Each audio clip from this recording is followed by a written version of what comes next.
The American Society of Civil Engineers estimates that America needs to spend $3.6 trillion to modernize and repair roads, bridges, ports, airports, railroads, and water systems. Teamsters President Jim Hoffa says making these investments would create jobs while giving America the 21st century infrastructure it needs to remain competitive. And he says both sides of the political aisle need to unite on this issue. We got to make it a bipartisan issue. We've got to get Democrats and Republicans working on this. What's happened right now is this thing is tied up on Capitol Hill. What we've got to do is to get people concentrating on the fact that we've got to get this economy going. And the way to do that is to fix our infrastructure. We're talking about a 5-year plan, almost $1 trillion to start getting people back to work, fixing our roads, our bridges, our ports. The Teamsters are calling on Congress to fund transportation infrastructure by passing a multi-year surface transportation reauthorization. The president has a proposal, but it's bottled up right now. And the problem is they've been passing short fixes for a year, 2 years at a time. We need a real program that's truly funded. The number of people in this country is growing dramatically. We're at 350 million people already, but our highways are not growing. Our bridges aren't growing.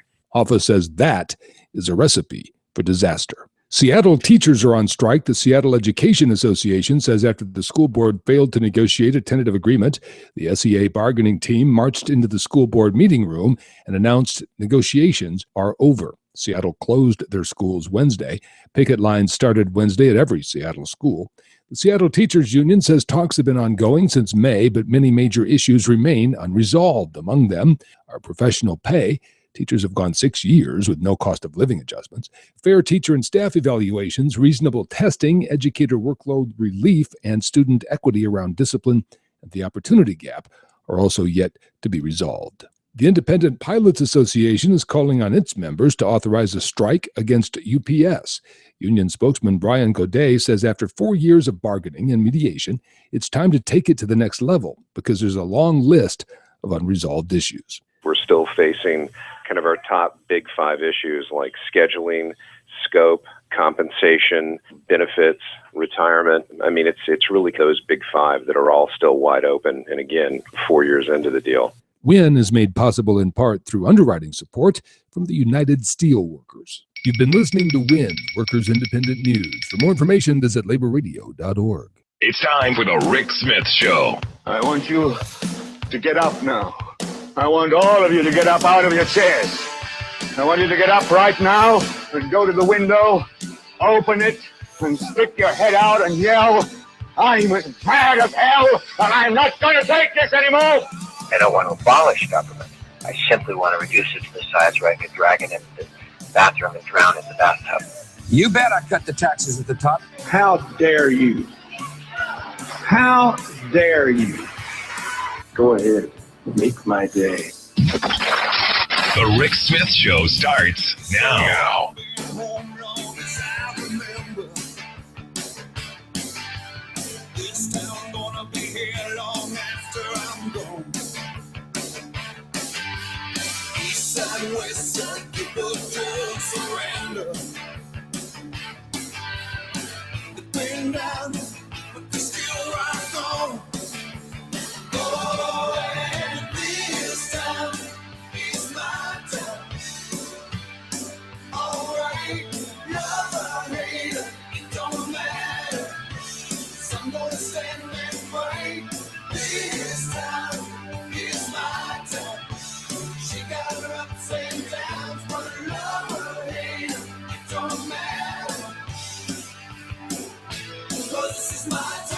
And welcome, brothers, sisters, working class heroes. This is the Rick Smith Show. Thanks for being here today on the big program. Lots of things to get to, lots to talk about as we look at the 2016 presidential field. The big debate coming up a little week from yesterday. Next Wednesday, going to be CNN's going to have their big debate. Cannot wait for the fun, the folly, the enjoyment, all the stuff going to come out of that. More insanity. And I guess, one of those displays, and this is what this presidential election has kind of turned into. The display for the rest of the world at just how angry, how mean-spirited, and how not too bright we as a general populace appear. I'm not saying that we are, okay, maybe some of us, but the appearance is there. The appearance that we're just a bunch of angry old white guys, all right there, and that we all want to attack somebody else. That seems to be the overarching message, and I'm curious what people's minds are at this moment, and part of the why.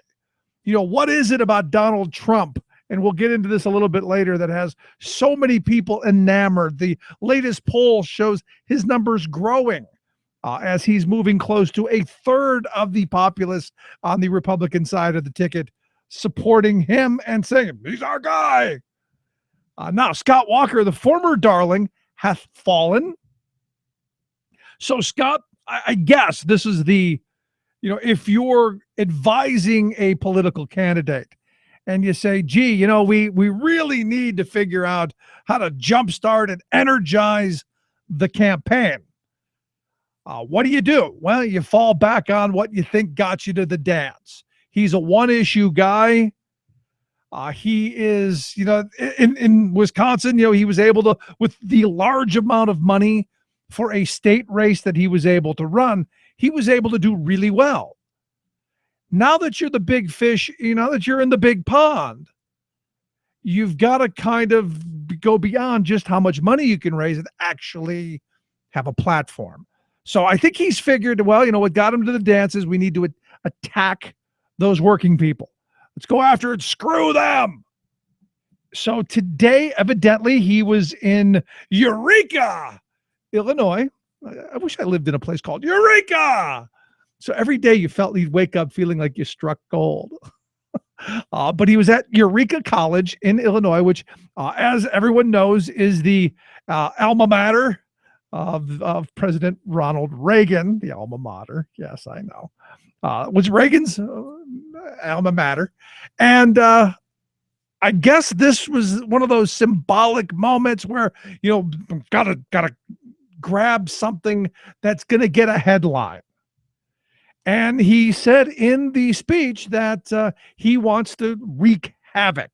His words, wreak havoc on Washington, D.C., which immediately made me go, you should pay attention to someone who's telling you, I want to destroy that. Because he's very clear of his hatred for Washington, as a lot of people are.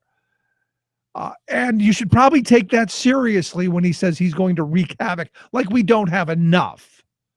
But he's going to come and he's going to make it worse. And understand, look at what he's done to a place that he says he loves. Look at Wisconsin, which really is on its way to becoming Mississippi, the next Mississippi, if you will.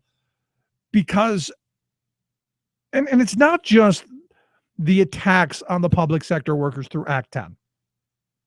And for those who have been longtime listeners of the program, you'll remember we were in Wisconsin at the time when, like thieves in the night, they rammed this through so that they were able to really go after and destroy the public sector workers' ability to collectively bargain. That's his claim to fame. That's what he, that's his bona fides. That's what he's going to bring to the table, because he said, I'll take on ISIS, just like I took on those union thugs, just like I took on the lady with the baked potatoes, or sweet potatoes, sorry.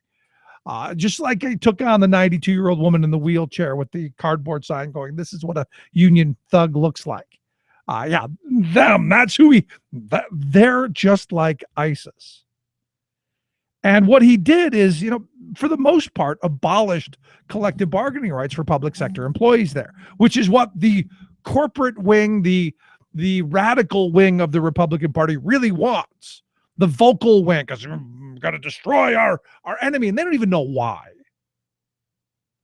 But in the process, and this is one of those things, in the process of stealing their collective bargaining rights away, what he did is he slashed pay for all the public sector workers. More than 10% of their pay just gone. And isn't that really what corporate America wants? The ability to arbitrarily just go, we're taking it back. We're going to cut your wages. We're going to raise your health insurance benefits. We're going to destroy your pensions, all of that. And oh, by the way, you have no voice in it. Nothing for you. And Walker's been running around saying that if he becomes president, this will be right to work nation like he did in Wisconsin. At least I give him credit. I got to be honest, a little credit for saying that's my plan. Because while running for governor the first time in Wisconsin, that never came up. Wasn't part of his agenda. And in fact, the second time he was elected, when he was reelected for the next term, I didn't say it was on his agenda either. But quickly, like thieves in the night, signed it. And as we all know, this no rights at work nonsense, all it does is it drive down wages. You know, their version of right to work is right to the bottom.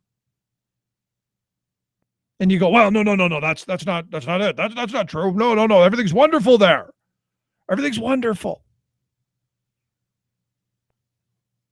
He also, in this last budget, pushed to destroy the prevailing wage laws that help make sure that you have a local construction industry. And you remember right away, one of the big construction companies said, screw it, we're leaving. We are leaving the area because look, you know, we're not gonna bottom feed. On top of going after and destroying the prevailing wage, what he also did is they used to have the concept, the idea of a living wage as one of the calculating effects of raising the minimum wage. So it wasn't just the barest bare bone minimum. It was actually saying, hey, you know, we need to have something of a minimum wage. So you look at this stuff. Now look at that very interesting kitchen table stuff. No voice, lower wages. As he said on his Labor Day tweet, we live in a merit or fire state, which is whenever we feel like it, really. It's not a merit. It has nothing to do with merit. I don't like the color of your tennis shoes. You won't give me your Facebook password. Fired. That's where the world they want to live in, full of scared, desperate workers who are pliable and frightened. So you look at this and all of that they quote unquote saved, they then handed off in really lavish handouts to corporate special interests there in Wisconsin and through their scandal-ridden Wisconsin Economic Development Corporation. The funny, and this isn't even funny, the interesting part of this is the Wisconsin Economic Development Corporation evidently, and this is what the report I've seen says, actually gave money to companies who are leaving the state. And not just leaving the state, but leaving the damn country. So think about this for a second. Help me here. We got a governor who's going to cut wages for public sector workers. We're going to gut education because the money that they've gutted from education is just mind-blowing. We're going to lower the opportunities for students. We're going to slash and burn and all of that stuff over here, you working people. And then we're going to take what we quote unquote saved and give it to our corporate donors. Does that sound about right? Did I miss anything in this? Because here's the really bizarre part of this. He's still running around saying, I won. I've done this great thing and it's paying dividends. And if you look at the recent Pew Research report that pointed out that the state's income growth has been horrible, miserable, abysmal, in fact, second worst in the nation. In fact, the one of the reporters over at the Capital Times reported that Wisconsin now ranks worst among the 50 states in terms of a shrinking middle class, with a real median income dropping by almost 15% since 2000. Think about that for a second. In the last 15 years, median household income in Wisconsin, because of policies like this, has dropped almost 15%. And this guy wants to bring that to Washington, going to wreak havoc? What is that going to do to the rest of the country? I mean, I won't get into all of the cuts into public education. I won't get into all of that stuff. We can get into that another day. I think everyone knows how bad that is because, oh, by the way, we've seen it here in Pennsylvania. But we did the smart thing. We kicked that bum out. It's one of those things that kind of makes you go, huh. Now you throw on top of that his administration while in Wisconsin, from all of the people that I know, has been one of the least accountable, one of the least transparent. They do things quite often like thieves in the night. You may remember the pay raise scandal here, bonus, all that stuff. You may remember that here. That's how they govern there. That's what he has turned the state of Wisconsin into, one of the states who really on the forefront of changing this country almost 100 years ago. Now on the forefront of destroying this country. And finally, if you think Ronald Reagan was, and his rhetoric of the welfare queen was bad, wait till you get a hold of the humiliation and the poor shaming that Walker does with the most vulnerable. I would argue takes it to a whole new low level. Is this the kind of guy we want in the White House? And the sad reality is I've gone on about Walker. He's not even the worst among them. That's the scary part. Each one wants to be worse than the other one. What happened to aspiring to be better? What happened to reaching for that goal of a more perfect union? Not with the Walker types, not with the Trump types. Very, very interesting times we certainly live in. Going to take a quick break. Right back after this. Stick around. You're listening to The Rick Smith Show.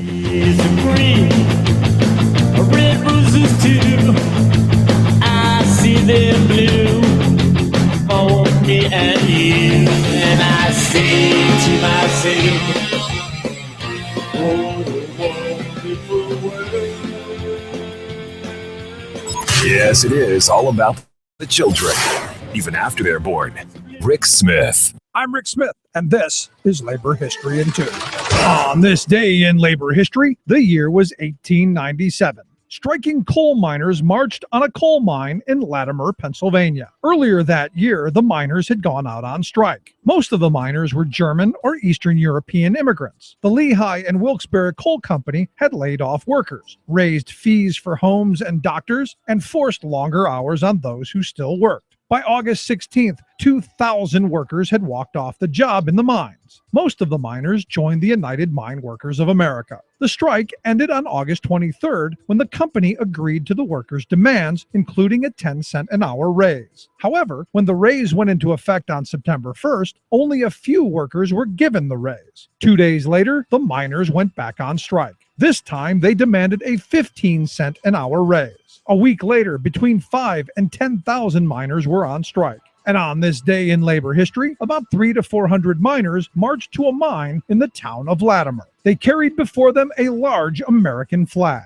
In the lead up to the march, Luzerne County deputies were openly heard bragging about how many miners they would kill. When the miners reached Latimer, Luzerne County Sheriff James Martin and the coal and iron police deputies met the strikers at the mine and ordered them to disperse. 60 deputies, armed with Winchester rifles, hid behind a low rise along the route of the march. The deputies opened fire, killing 19 strikers in cold blood and wounding as many as 50. All of those killed were shot in the back.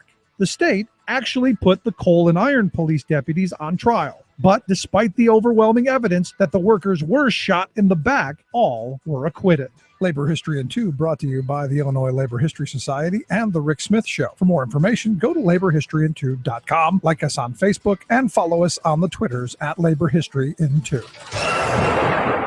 This is the Media Matters Minute. I'm John Kerr. During a segment on the migrant crisis overseas, Fox and Friends hyped a disturbing video to fearmonger about refugees. Here's Fox News' Kristen Fisher. A new video surfaces online showing why some are worried Europe is opening its doors to potential terrorists. Those are reportedly Muslim refugees on a train in Europe chanting Allah Akbar or God is great. Now, to be clear, we're not saying that any of those people are terrorists or in any way affiliated with a terror group, but it does highlight just how many of these refugees who are fleeing violence in Iraq and Syria are Muslim. In addition, the on-screen graphic used by Fox News read, quote, terrorists inbound. Senator John McCain, of all people, explained in 2013 to Fox and Friends the problem with objecting to Muslims using the phrase Allahu Akbar. Do you have a problem with American and Christians saying, thank God, thank God? That's what they're saying. Come on. Fox News has been using the refugee crisis in Europe to fearmonger about Muslims and terrorism coming to America. For more on this and other stories, visit MediaMatters.org. Chances are, when you took a shower this morning, an AFSCME member made sure that water was clean. When you drove to work, an AFSCME member maintained the road. When you rode an elevator, an AFSCME member inspected it. I'm David Philman, Executive Director of AFSCME Council 13, the American Federation of State, County, and Municipal Employees. AFSCME members enforce regulations, keep prisoners behind bars, take care of patients, protect the environment, and more. The work isn't glamorous, the salaries aren't high, but AFSCME members serve the public in every aspect of our daily lives. Chances are, you'll never see that AFSCME member working in a sewage plant, diving underwater to repair a bridge, or answering a 911 call. But aren't you glad they do? For more information, visit AFSCME13.org. We are AFSCME. We make Pennsylvania happen! Rebuilding America. The Rick Smith Show. The horns. The walls came down. They'd all been won, but the walls came down. I don't think there are any Russians. There ain't no Yanks. Just corporate criminals.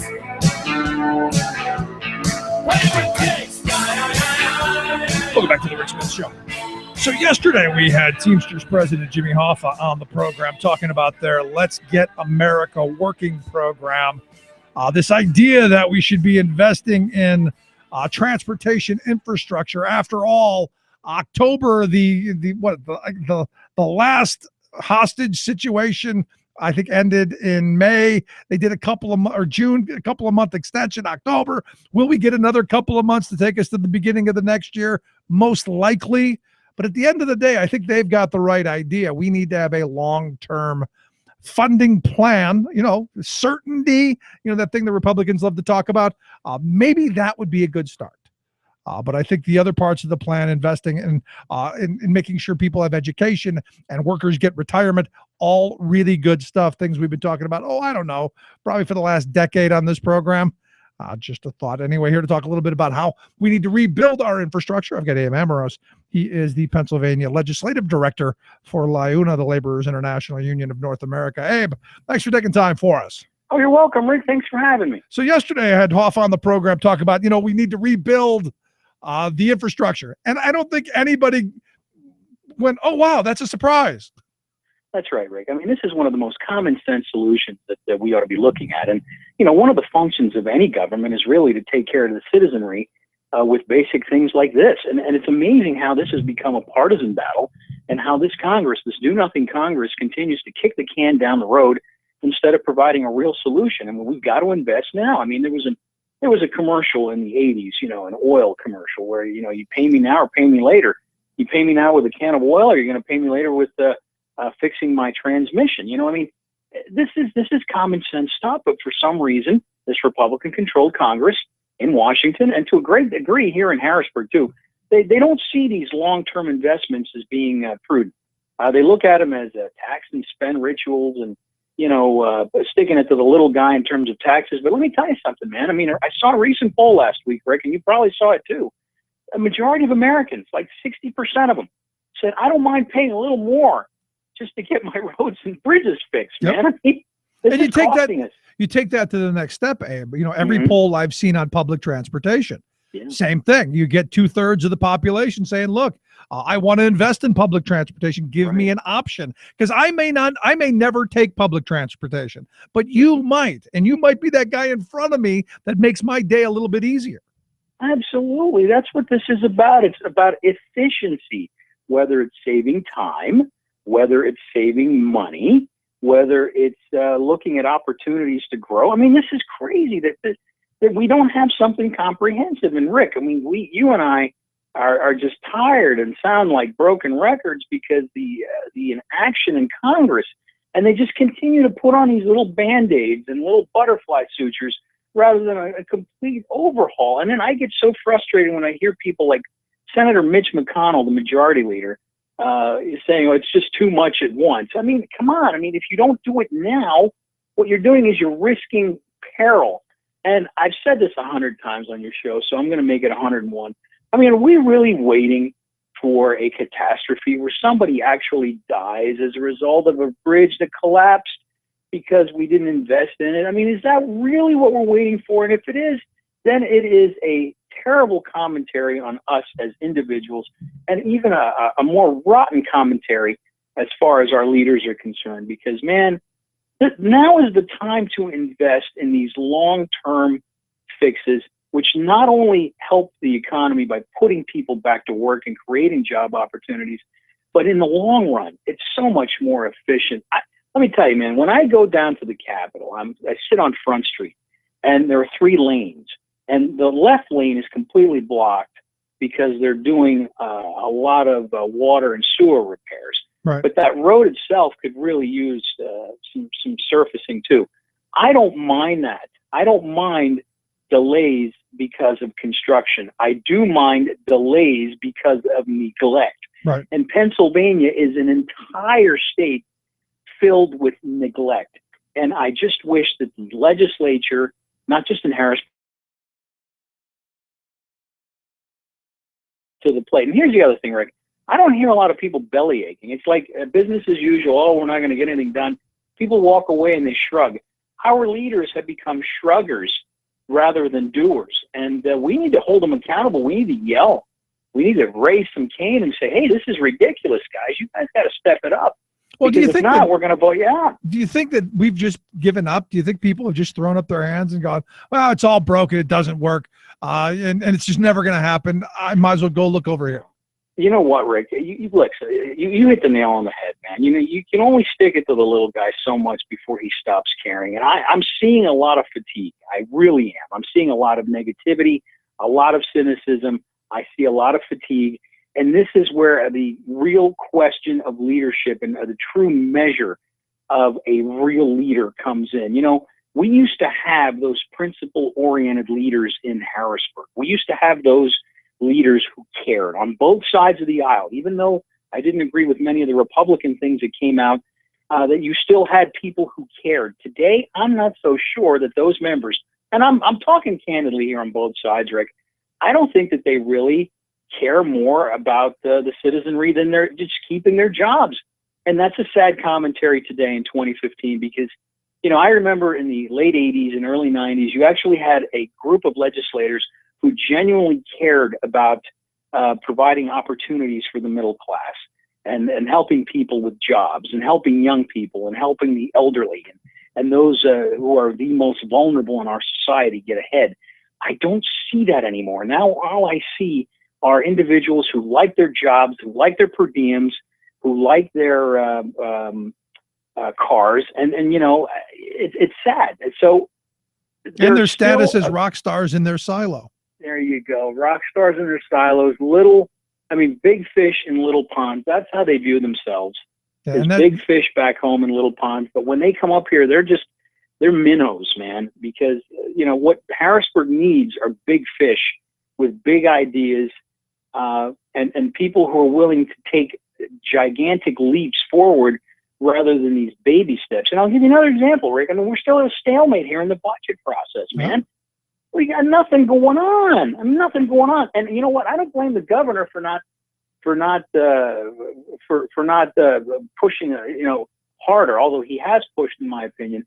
But when you look at the polling, Rick, 54% of those polled are blaming the legislature for slow rolling this process, whereas 29% blame the governor. So I can understand why he's sitting back and saying, you know what, I'm not going to give on anything, because he's right on what he wants. He wants greater public education. He wants a severance tax.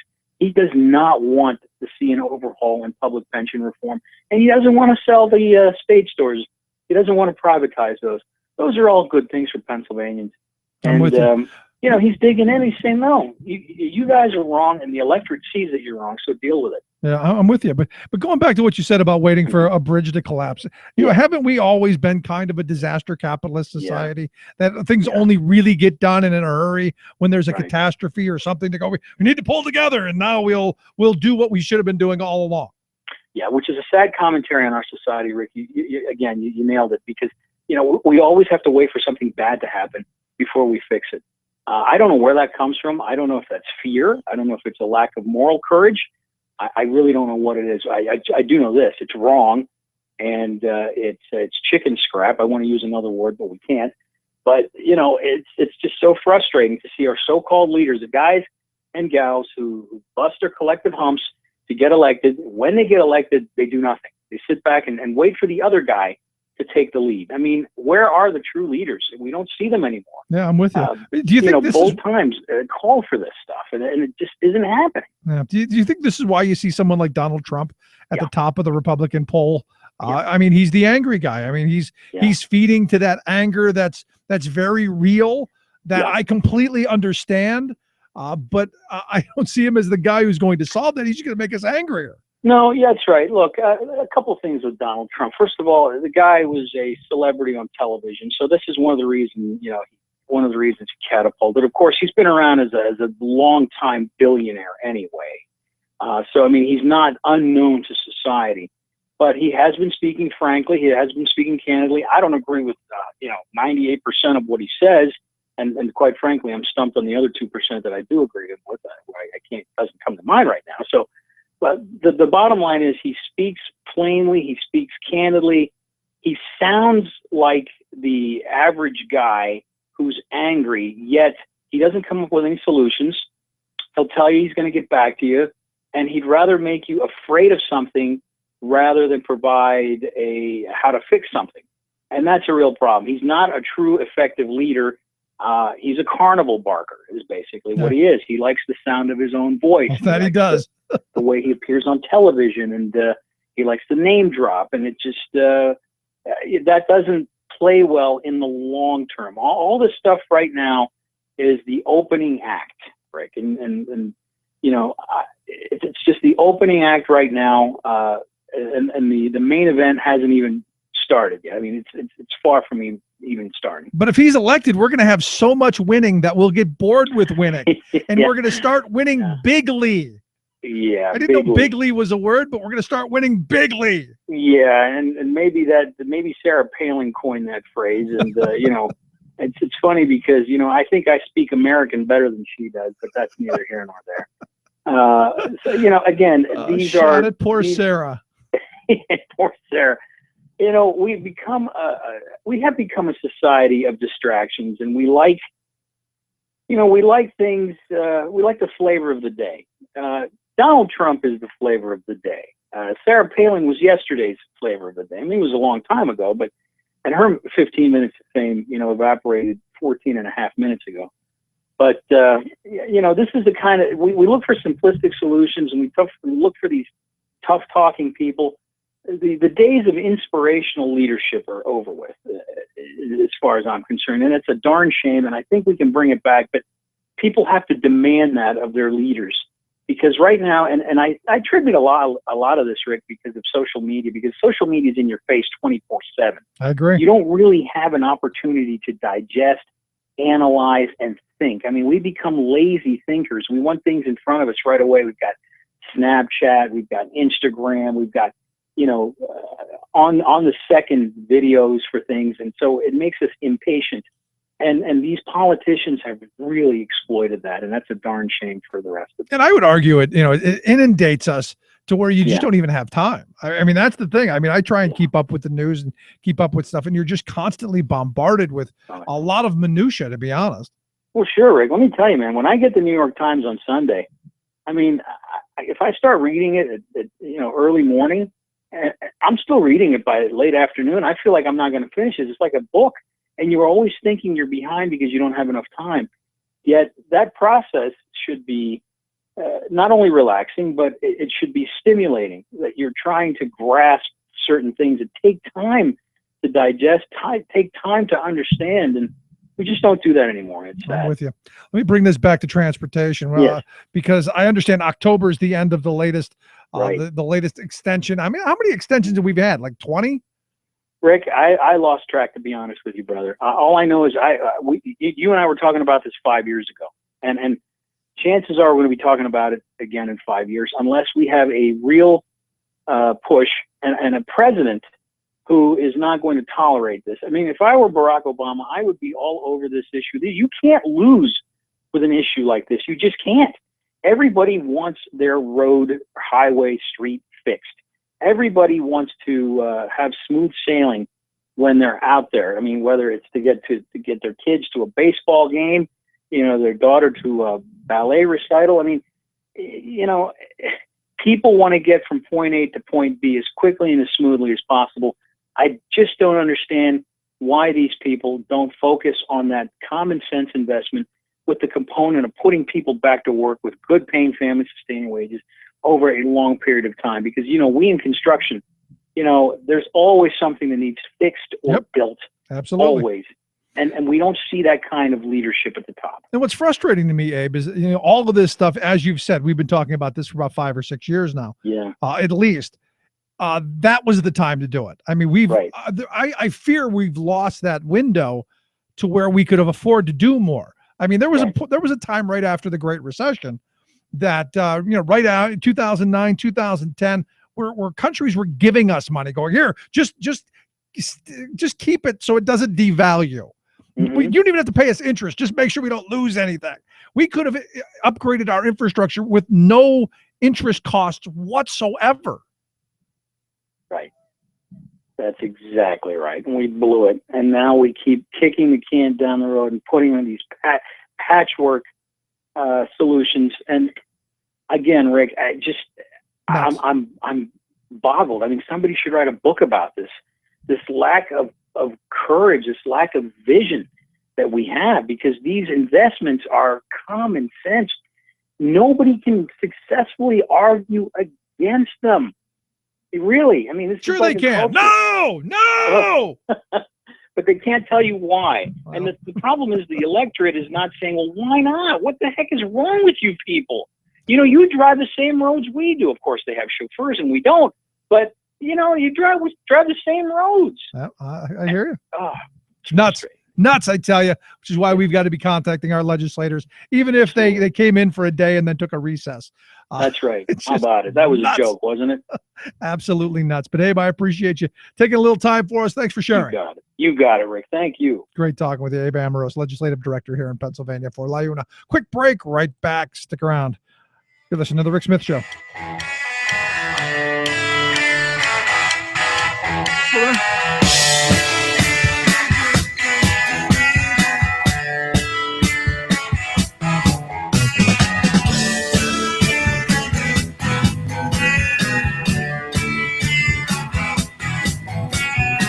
Controversial, thought-provoking, opinionated.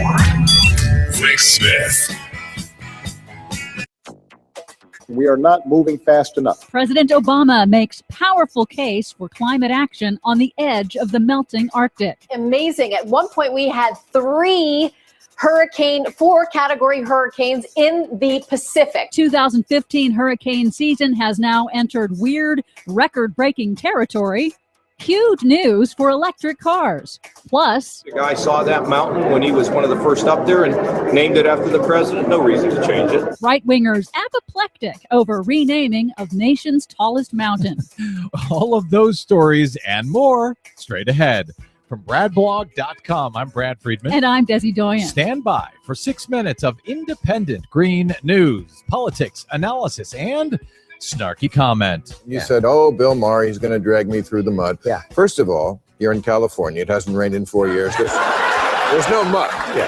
It's true. There's no mud here in California. None. Zero. This is your Green News Report.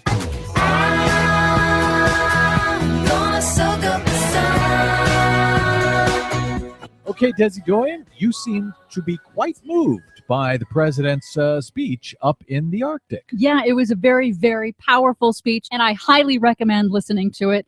He was at the Glacier Conference in Alaska. He called for urgent and aggressive global action on climate change. The Arctic is warming twice as fast as the rest of the planet. And with that background of melting glaciers and melting permafrost, Obama emphasized the need to act quickly or suffer the consequences. The Arctic is the leading edge of climate change. It is happening here. It is happening now. And climate change is a trend that affects all trends.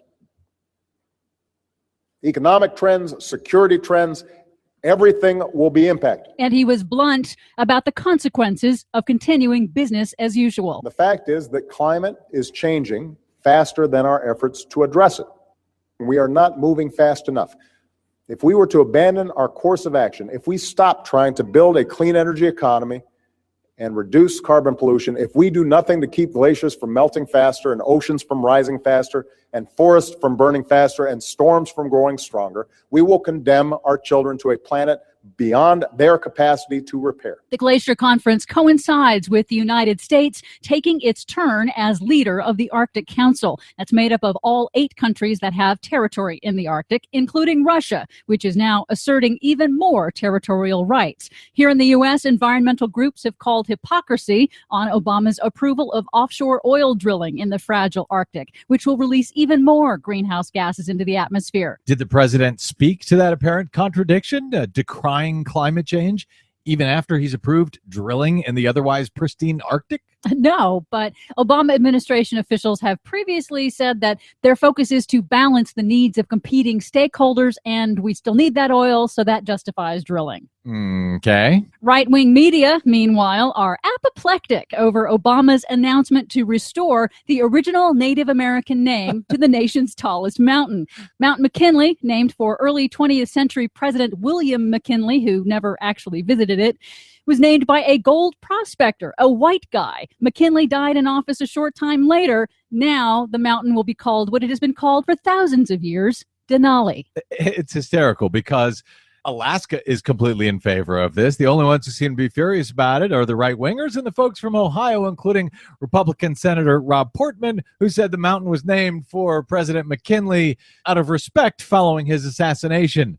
Newsflash for Republican U.S. Senator from Ohio, Rob Portman. The mountain was named Mount McKinley years before McKinley was killed.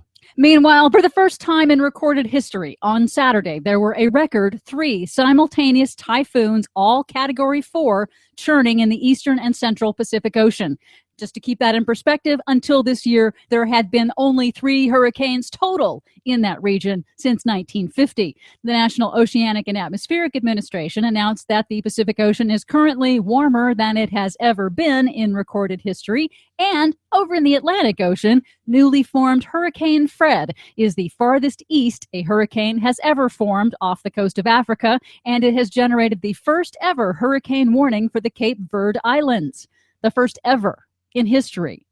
Finally, big news for the car industry. Electric car maker Tesla has again achieved the highest possible rating from Consumer Reports, 103 on a 100-point scale, the only car ever to do so. And BMW has announced that it is going all electric. Within 10 years, it will build only electric plug-in hybrid cars, converting its entire fleet in anticipation of stricter carbon emissions laws as the world transitions to clean energy. Every BMW will be electric or hybrid in one way or another. Yep. In 10 years. Yep, it's happening. It's happening. For much more on all of these stories today and the ones we couldn't get to, please check out our website at greennews.bradblog.com. Find us and follow us on the Facebooks and the Twitters at Green News Report. From bradblog.com, I'm Brad Friedman. And I'm Desi Doyen. And this has been your Green News Report. It is happening here. It is happening now. Right here, right now. Watching the world wake up from history. Right here, right now. There is no other place I want to be. We will have so much winning if I get elected that you may get bored with winning.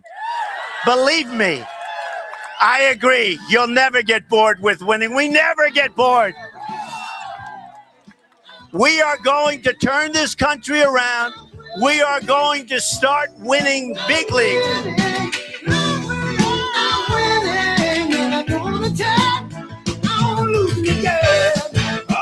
Yes, we're going to win bigly. Bigly, we're going to win. I think the word he was looking for was kind of hugely, was enormously, was bigly is what we came out with. I like bigly. That will be the new McJob, I guess. We're going to do it bigly. Because, hey, if you're delving into the reality television world, this is what you get. We had a reality TV VP candidate back in 2008, and she's still hanging on. I find it fascinating. And what's interesting to me is, I look at Sharon Osbourne, who's married to Ozzy Osbourne, who, is known for all kinds of outrageous stuff, just a whole bunch of outrage there, if you will. Evidently this week she was on Howard Stern's program, and she was talking about the Donald, who said, she said he's always been a gentleman to her, likes the guy, just doesn't appreciate his role as a politician. And it went on to say that, not my kind of a guy, he's not somebody who you want to be putting out in front of the world.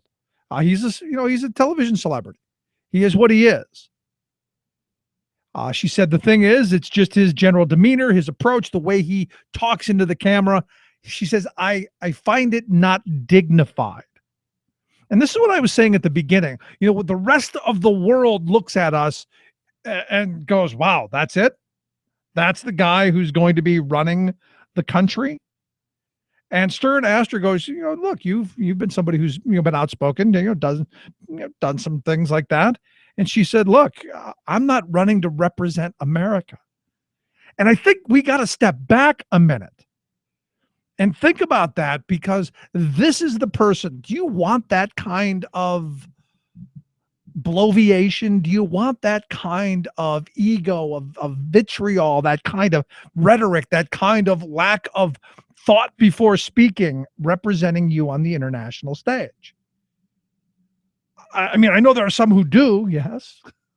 And there have been plenty of names for the Donald. In fact, if you look at Bobby Jingle Jangle Jindal, who basically called the Donald every name you could possibly imagine, from a narcissist to an egomaniac, to non-serious, substance-free, to insecure, weak, shallow, unstable, you name it. He went through the whole thing during his press club luncheon.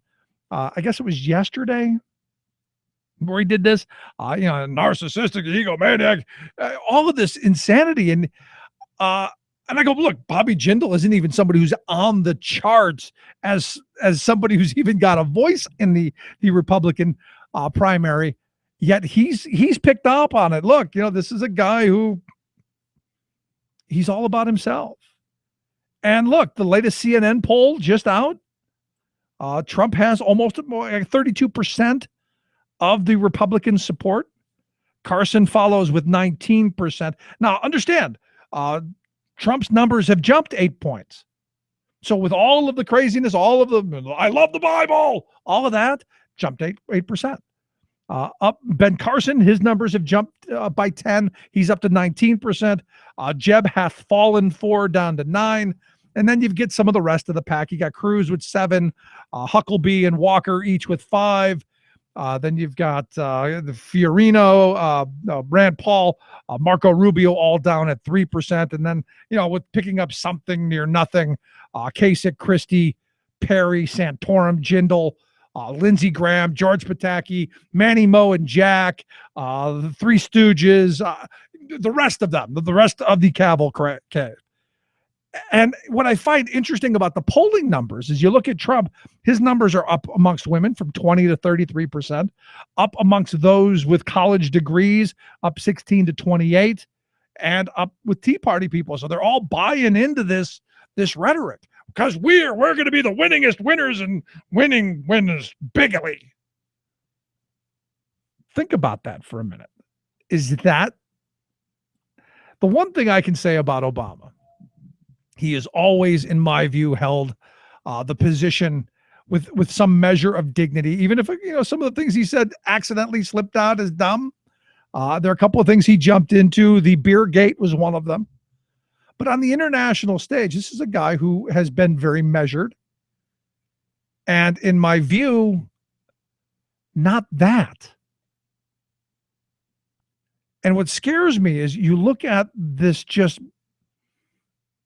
fuming of the mouth to where speak first, think later. You would expect that from a talk show host. You would expect that from a carnival barker. You would expect that from, I don't know, the guy on the street corner, standing on the milk crate, waving the Bible, saying the end of the times are coming. You expect stuff to just flow out of their mouths. Not the guy who's representing the entire country on the international stage. And the fact that he had even considered being next to Sarah Palin, I think speaks volumes. When he said, I'd love to have her in my cabinet. Okay, well, your liquor cabinet?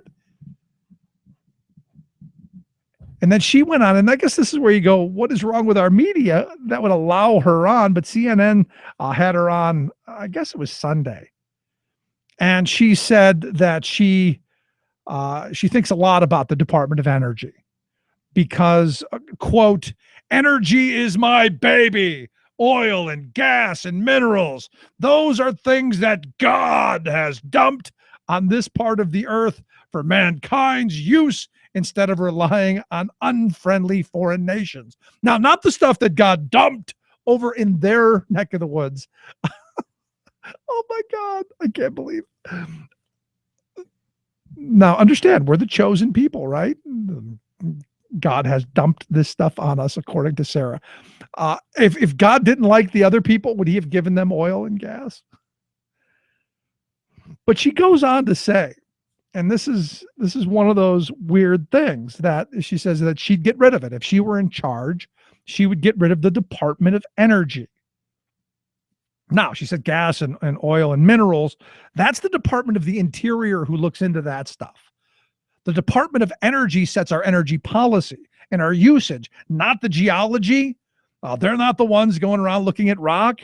That's not their gig. So I guess, why we want people who don't know what the hell they're talking about leading our government is kind of scary.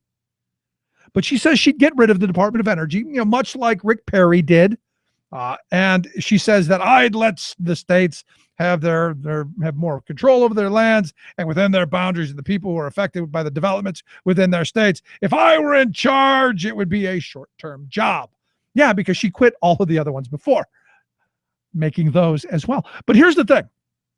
First, if Donald Trump were to win, it would be fun, at least, even if you might as well be laughing to the bottom. The guy who is the current energy secretary, if you were to replace this guy, it's a guy named Ernest Moniz. Unlike Sarah, he's actually a bright guy. I did some looking into his background. I did some looking at him. A thoughtful guy, and someone qualified for the job. Actually, a nuclear physicist, somebody that you would want into that kind of job who actually can spell gas and oil and minerals. But here's the thing. I mean, even if he were to consider, and I saw a great line that really grabbed me. If Trump were to even consider replacing Moniz with Sarah Palin, it'd be like that South Park episode, or I think it was George Clooney's character was playing a doctor and he replaced Kenny's heart with a baked potato. Kind of the same thing. It'd be kind of like replacing your heart with a baked potato. And I get that. I like that.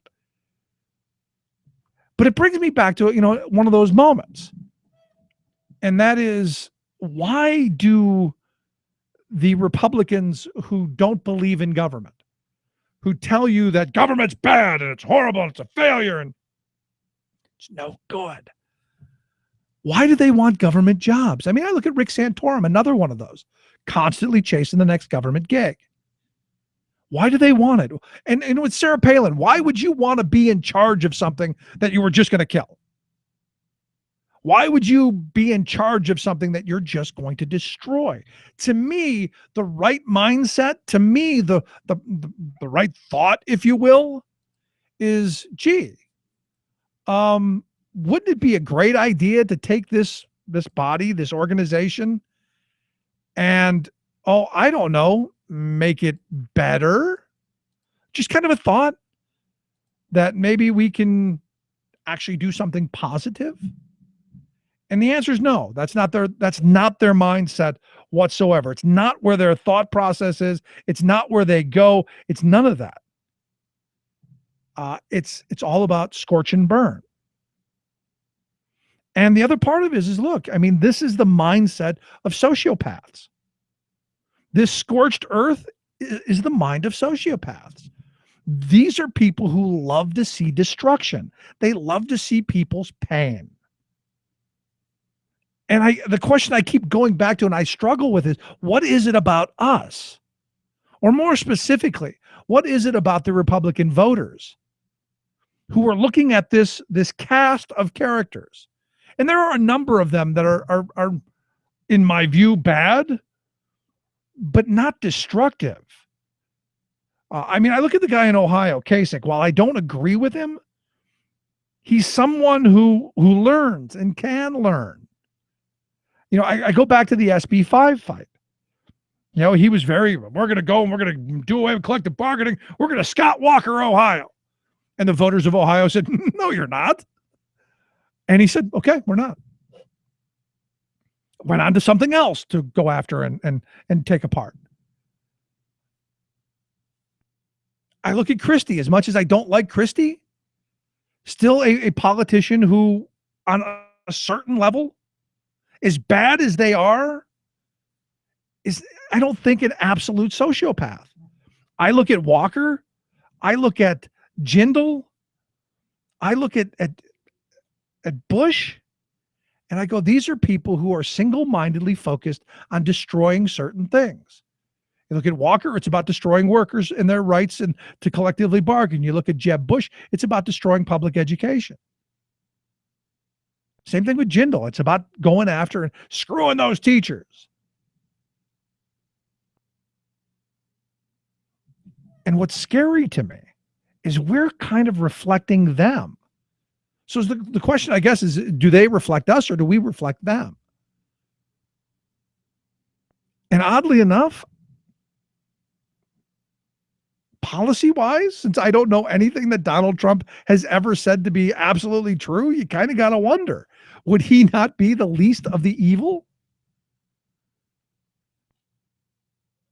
But I'll tell you, I'm concerned, because what we've allowed to happen, what we've allowed to pop up, is really kind of crazy if you think about it. It's really kind of nuts what we've allowed them to get away with. And I'll tell you, at the end of the road, we'd better figure this out, and I don't know, pretty quickly, because this election is a very important one. We've been living off the investments of the past for the last at least 10 years, probably the last 30. You look at our transportation, and this is where I think the Teamsters have got it right. We've got to start addressing some of this and figure out how we reach across the aisle and work in a bipartisan fashion. Figure out how we make it to the next day. Because sadly, what's been allowed to happen, and what scares me, is that we've just given so much to the wealth class of this country without really thinking what it means for the next generation. Our grandparents, they built an amazing infrastructure, and we have benefited off of that for generations. What are they going to say about us a couple of generations down the road? What are they going to say when they look back at the political bickering and the gridlock and the stalemate that has been our political process? Those are questions I think we got to answer. Let's take a quick break. Right back. 90% of the road. Where do you fit in? Take a look at yourself. 10% of the people own 90% of the road. where smart policy and sound investment matters. The Rick Smith Show. You're listening to The Rick Smith Show. For more information, go to thericksmithshow.com. If you've missed any portion of the program, you can download the podcast at thericksmithshow.com. You're listening to WIN, Workers Independent News, a production of Diversified Media Enterprises. I'm Doug Cunningham. The International Brotherhood of Teamsters has launched their Get America Working campaign, calling for massive new investments in infrastructure, transportation, and clean energy. The American Society of Civil Engineers estimates that America needs to spend $3.6 trillion to modernize and repair roads, bridges, ports, airports, railroads, and water systems. Teamsters President Jim Hoffa says making these investments would create jobs while giving America the 21st century infrastructure it needs to remain competitive. And he says both sides of the political aisle need to unite on this issue. We got to make it a bipartisan issue. We've got to get Democrats and Republicans working on this. What's happened right now is this thing is tied up on Capitol Hill. What we've got to do is to get people concentrating on the fact that we've got to get this economy going. And the way to do that is to fix our infrastructure. We're talking about a 5-year plan, almost $1 trillion to start getting people back to work, fixing our roads, our bridges, our ports. The Teamsters are calling on Congress to fund transportation infrastructure by passing a multi-year surface transportation reauthorization. The president has a proposal, but it's bottled up right now. And the problem is they've been passing short fixes for a year, 2 years at a time. We need a real program that's truly funded. The number of people in this country is growing dramatically. We're at 350 million people already, but our highways are not growing. Our bridges aren't growing. Hoffa says that is a recipe for disaster. Seattle teachers are on strike. The Seattle Education Association says after the school board failed to negotiate a tentative agreement, the SEA bargaining team marched into the school board meeting room and announced negotiations are over. Seattle closed their schools Wednesday. Picket lines started Wednesday at every Seattle school. The Seattle Teachers Union says talks have been ongoing since May, but many major issues remain unresolved. Among them are professional pay. Teachers have gone 6 years with no cost of living adjustments, fair teacher and staff evaluations, reasonable testing, educator workload relief, and student equity around discipline and the opportunity gap are also yet to be resolved. The Independent Pilots Association is calling on its members to authorize a strike against UPS. Union spokesman Brian Godet says after 4 years of bargaining and mediation, it's time to take it to the next level because there's a long list of unresolved issues. We're still facing kind of our top big 5 issues like scheduling, scope, compensation, benefits, retirement. I mean, it's really those big 5 that are all still wide open. And again, 4 years into the deal. WIN is made possible in part through underwriting support from the United Steelworkers. You've been listening to WIN, Workers Independent News. For more information, visit laborradio.org. Let's get America working. We must build, maintain, and repair our nation's crumbling infrastructure. Teamsters support a bipartisan approach to creating good jobs for American workers. Learn more at letsgetamericaworking.com. Teamsters strong, America stronger. If the only choice available were public schools, we'd have better public schools. But the wealthy in many, many cities have opted out of the public school system. I mean, they may vote for the bond issues out of conscience, and some of them may engage philanthropically. But with their own kids, they send them to private schools. And by having this division, essentially between rich and poor in schools, the rich get the education they want to get for their kids, and a lot of them have a conscience, so they try to do something for somebody else, but they don't try the same way as they would as if the kids were in those schools.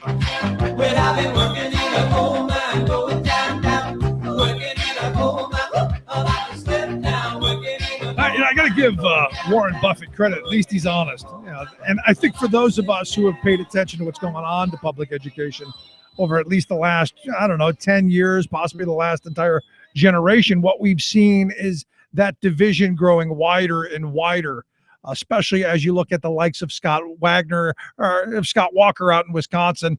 You look at this whole push for these vouchers and the charterizing of public education, and it's no wonder that we have some of the problems we have, and the funding problems as well with massive budget cuts.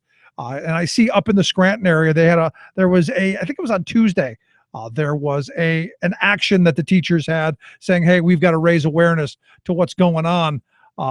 Evidently, they want to raise class sizes. They want to go the Philadelphia route, cutting school nurses and doubling and increasing their workloads, doing away with professional development while simultaneously saying, we've got to be held more accountable. It just seems that the Broad Foundation attempt to destroy education seems to be front and center. So I thought it'd be good to talk to a couple of folks up in the Scranton area. That's why I've asked Pat Festa to come talk with us. He's a VP of the Scranton Federation of Teachers, also a classroom teacher. Pat, thanks for taking time for us. Oh, that is absolutely no problem, Rick. I'm glad to be here. So I look at this, and what I understand you guys had an action on Tuesday. What happened? Well, we did. We have been trying to negotiate at the bargaining table fair and equitable contracts, and we are finding that we don't have two willing parties right now, and we needed to take our case to the school board. So what we did is we planned a rally with our union members, and we wanted to make sure that we had our message heard. And what we did is we were able to have our national president, Randy Weingarten, come to town, and she actually came to the board meeting and she spoke to the board for us, as well as our local president and our state president. So we felt like, if nothing else, we showed that we wanted to get this done, and we took our case to the school board, and it was a great night for us, we thought. Yeah, I saw the press releases and the stories on it, but here's the thing. What's happening to you is happening all across the Commonwealth and all across the nation. We're struggling with funding problems because we, one, don't have a budget yet, and two, we had a governor for 4 years who followed the Republican model of slash and burn education while simultaneously going, let's divide the pot and create another entire school system that's funded with public money. That's absolutely right, and we are still, bearing the effects of that administration.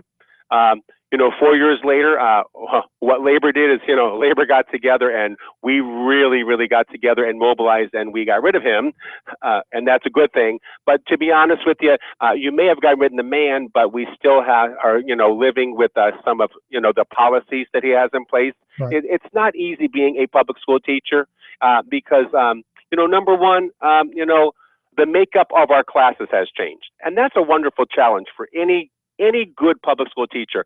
I love that challenge. The problem is with the diversity and with the increased, populations, that we have, this is a time when we need more support.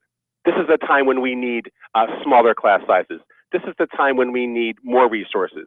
And at the exact same crucial time, when we're having this kind of challenge in our classrooms, we're being told we're going to increase your class size. Yeah. We're going to cut your resources. We're going to take away your avenue to get some good professional development to make you better in the classroom. It really defies logic. It really does. And it's very, very, demoralizing for our staff, and it's frustrating. Well, I can say it defies logic if you think that the powers that put all of this stuff into place actually cared about public education. I've got this, and maybe I'm just a little conspiratorial, but I look at what's going on, and to me, every move that they've made on the education, quote unquote, reform side of things has been to destroy, handcuff, and defund public education. And I point to, first and foremost, what we passed in this state with charter schools, that they have to be made whole right at the beginning of the year before the public school spends a dime on itself. And you look at the Chester Upland District down near Philadelphia, their teachers had to vote to work for nothing. Absolutely. While they're dealing with this nonsense. Absolutely. It really comes down to a diversion of taxpayer funds, which should be going to the public school system. That's such a nice way of saying theft. Set up. That is such a nice way of saying theft. And I'm going to tell you something. Money's not everything, but money buys me resources. It buys me good facilities. It buys me the things that we need in the 21st century to do the job that we're supposed to do. Listen, we don't complain about our job being tough, but I'm going to be frank. The job has not gotten easier from my first year to my 32nd year. It is a different climate. It is a different population, and we welcome that. But at the same time, if we're going to be earnest and say that public schools are the great equalizer. They are the great way for all people to rise up above their circumstances and become a good U.S. citizen. Then really we're going to have to put our money where our mouth is. This starts on a national level. On a national level, what we're trying to do is we're trying to corporatize. We're trying to corporatize public education. Public education works. Public education has worked. The whole second part of this is to put out this perception that somehow we're failing at our jobs. Somehow, if you go to a charter school, these wonderful things are going to happen. And what we say is this: that's bunk. Public education is still the key for citizens in this country to become, productive and really make something out of their lives. So I totally agree with that. It's really a diversion of taxpayer money away from where it should be being used. I'm right there with you, but I listened to the Warren Buffett clip we led into for this segment. And, you look at that and he's correct. When we had one system where everybody was into that, the folks at the top were going, hey, we need, better resources. We need more teachers. We need smaller classes. We need all of the things President Obama's kids got, Rahm Emanuel's kids got, Scott Walker's kids. We need the things that their kids get that ours don't. And instead of saying, let's destroy what we have, I say, let's build it and make it better. Well, absolutely. And I'm going to tell you something. It's really the ground troops. That's really how it always is. It's the people in the classrooms right now in my local situation and across the nation that are really the spokesperson for our population of students that really don't have anyone to speak up for them. When you think about it, if it wasn't for the unions today saying, wait a minute, what do you mean higher class sizes? What do you mean you're going to eliminate this and eliminate that and cut my librarian and take away this? I don't know who else would be doing it. So it really is important to stay in the game, fight the fight, but it starts not top down, it starts from bottom up, because really the teachers right now, they're the ones in the trenches. They're the ones that can see the effects of all these cuts. It's one thing to say that you're going to cut something. And it's one thing to say that you're going to save funds. But when you see the actual reality of how that plays out in the lives of children, that's the impact. That's what we're trying to get out to our parents and to all of the stakeholders in education. When you say these things, when you say that you're going to open 8 charter schools, that's less for the system that we have. And you know what? There's real life consequences. When you increase class size, there's real life consequences for the children in that room. When you eliminate different programs that children need to succeed, there's real life consequences. And guess what? We're going to be paying for those consequences many years down the line. Yeah. No, I've said it, the 4 years Tom Corbett was governor, I think he harmed an entire generation of children by taking those 4 years of education and from them. And, going on that line of harming children in the schools, I look at Philadelphia, who last year, because there were no nurses in the school. I'm not saying the children may not have died anyway, but at least you had a fighting chance with a nurse in the school. This idea of taking nurses out of the school, to me, is idiotic. It's idiotic. It's short-term. It's tip of the nose thinking. It is. That's going to cost, I'd say, a million-fold down the road. I could not agree with you more. We're dealing with the situation here where we have proposals from our board that are saying that we need to actually, if we enact them, would cut some of our nurses. And what we say is, listen, that Philadelphia incident is in our minds too. And we're not saying that if the nurse was there that wouldn't happen either. But what we're saying is the nurse wasn't there. And shame on them. Shame on them to say that our children don't deserve to have a certified school nurse all the time in a school. And so that's one of the plights that we have, and that case is certainly on our minds too. Yeah, I mean, it's just mind-blowing to me. But all we hear from the Chris Christies of the world who want to punch teachers' unions in the face, and the John Kasichs who want to do away with your break room because all you do is sit around and whine. I got to tell you, I don't know who would want to be a teacher in this day and age with all of the attacks that you guys and all the arrows that are flung your way. Well, I have to tell you, that's a point that actually in my own home, my daughter is going to be a teacher. I come from a long line of teachers. I don't know if it's in the blood or the genes or whatnot. And you know what? That does run through your mind. It's a tough time to be a teacher. Listen, you're telling a new teacher right now, you're telling any new college graduate, you're going to come out of school with more debt than any other generation in the history of our nation. And then not only are you going to do that, we're going to hire you in a public school system, and we're going to take away your pension. We're going to put you in the stock market game. We're going to put you in the stock market game. And then if you come to my district right now, and if we were ever foolish enough to enact their proposals, we're going to put you in a class with maybe 35 to 40 kids in it, and you're not going to have library every week, maybe not. And so you're right. But my answer to that is we need right now, it's the crucial time. We can't retreat right now. We need to have good people. We need to attract the best and the brightest. And while we're doing that, we need to fight the fight, and we need to bring our message to the parents. Because when you bring the message to the parents, when parents say, "Oh, this is how it's going to affect my child," sometimes that can be a game changer.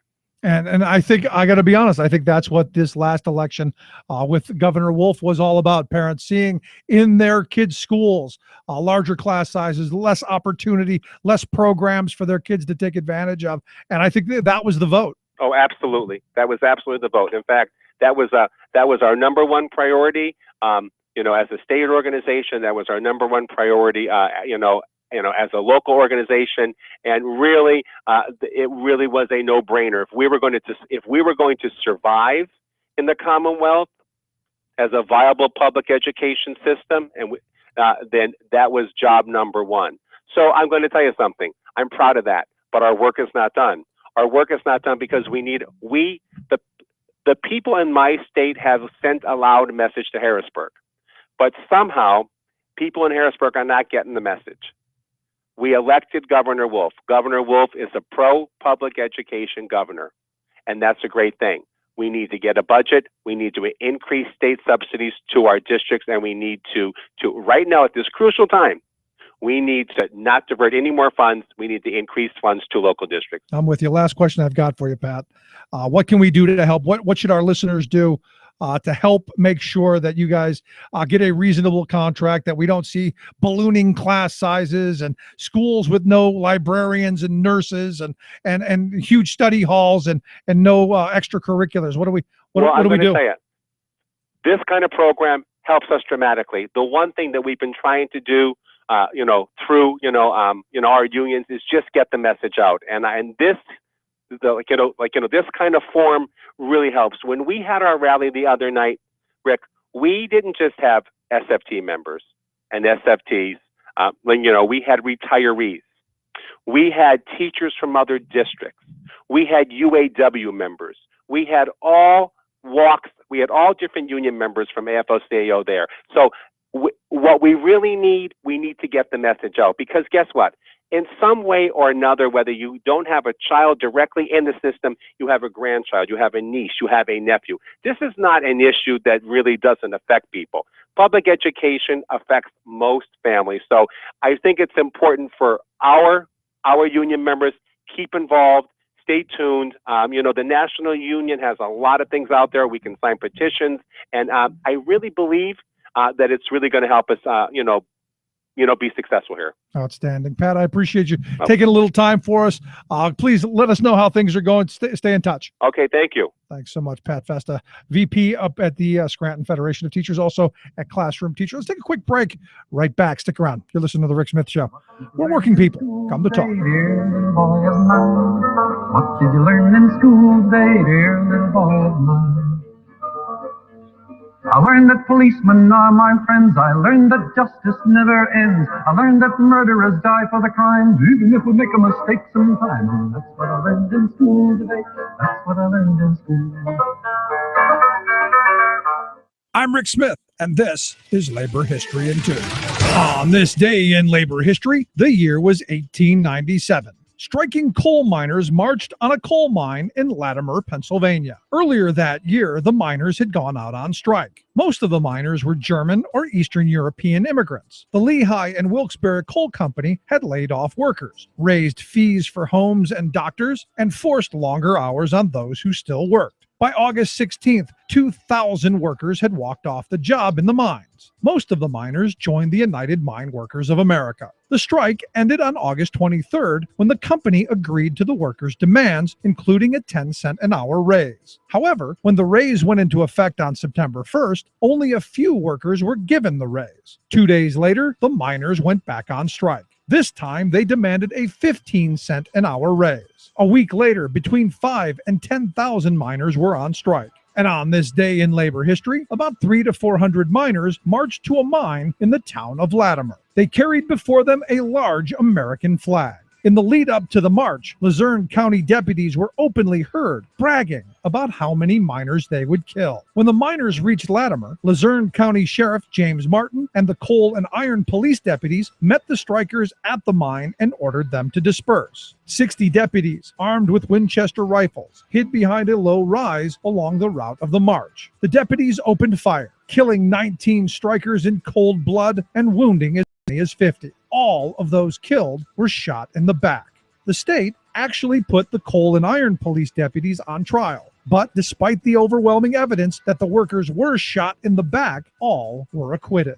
Labor History in 2 brought to you by the Illinois Labor History Society and The Rick Smith Show. For more information, go to laborhistoryin2.com, like us on Facebook, and follow us on the Twitters at Labor History in 2. Tales of American Political History with Clinton Porter Hackney. We've been discussing how states compete with one another and how Nevada took a daring step just before 1920 by easing the laws of divorce, making it quicker and easier to obtain one, and allowing remarriage to another virtually right away. No other state legislature at the time was willing to try to match Nevada's move, so there was no competition. But it was not very proper to send out ads encouraging divorce, and there was no large wave of couples interested in splitting. However, next door in California, Hollywood's first international superstar was involved in a whirlwind triangle with her husband Owen Moore and her lover Douglas Fairbanks Sr. Finally, Fairbanks gave Miss Pickford an ultimatum. Either she divorce and marry him, or he'd never see her again. Mary Pickford cratered and wanted a place where she could get an easy, fast divorce. Hello, Reno. Join us next time for the finale of the Pickford divorce. This is Clinton Porter Hackney at cphackney.com. Chances are, when you took a shower this morning, an AFSCME member made sure that water was clean. When you drove to work, an AFSCME member maintained the road. When you rode an elevator, an AFSCME member inspected it. I'm David Philman, Executive Director of AFSCME Council 13, the American Federation of State, County, and Municipal Employees. AFSCME members enforce regulations, keep prisoners behind bars, take care of patients, protect the environment, and more. The work isn't glamorous, the salaries aren't high, but AFSCME members serve the public in every aspect of our daily lives. Chances are, you'll never see that AFSCME member working in a sewage plant, diving underwater to repair a bridge, or answering a 911 call. But aren't you glad they do? For more information, visit AFSCME13.org. We are AFSCME.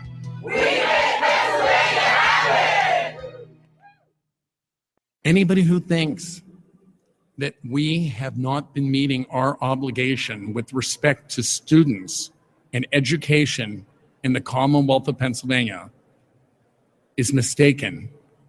We continue to meet our obligation because we have enabled, or we directly tax, $27 billion in educational funding in the Commonwealth of Pennsylvania.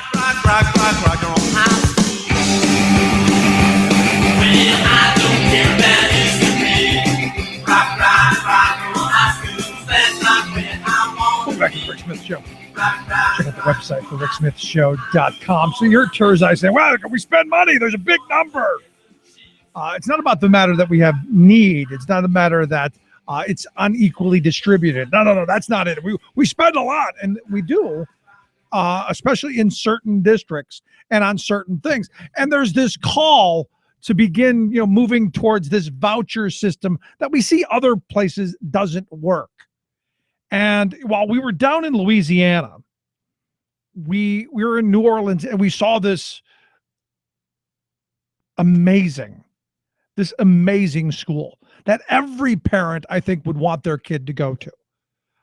Just this enormous campus. It was a Catholic high school. and it was funded entirely by, according to who we talked to, funded entirely by taxpayer dollars. As they privatized the entire district, tons of public dollars went into building this. But not every kid in the neighborhood can go. The kid who lives next across the street from it, he can't go there. And I found it interesting that yesterday, I got a couple of emails from people pointing out this Philly.com article that in Philadelphia, one of the Catholic schools, they're making, I guess the Archdiocese of Philadelphia is making the parents sign this pledge. You got to love the pledge. And it was, some of the things in it, caught my attention. And I just thought we'd read it and go through it real quick. The memorandum of understanding, what they call it, not a pledge per se, that says every Catholic school student has a right to be treated as a child of God with the love and respect that implies, regardless of family circumstances. In like manner, the believing community has a right to an education guided by Catholic teachings and identity, unimpeded by pressures contrary to church teaching. I'm guessing no gay marriage stuff in there. So it says, as a parent / guardian of a student in a Catholic school, I understand, affirm, and support the following. Attending Catholic school is a privilege, not a right. Right there, all public money should go away immediately. Because now you're saying, well, it's a privilege, and we can take it from you for whatever reasons we want.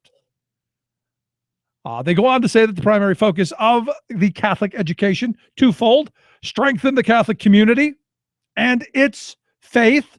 Again, another reason why public money should not be, not that I'm against it. Look, I went to Catholic school.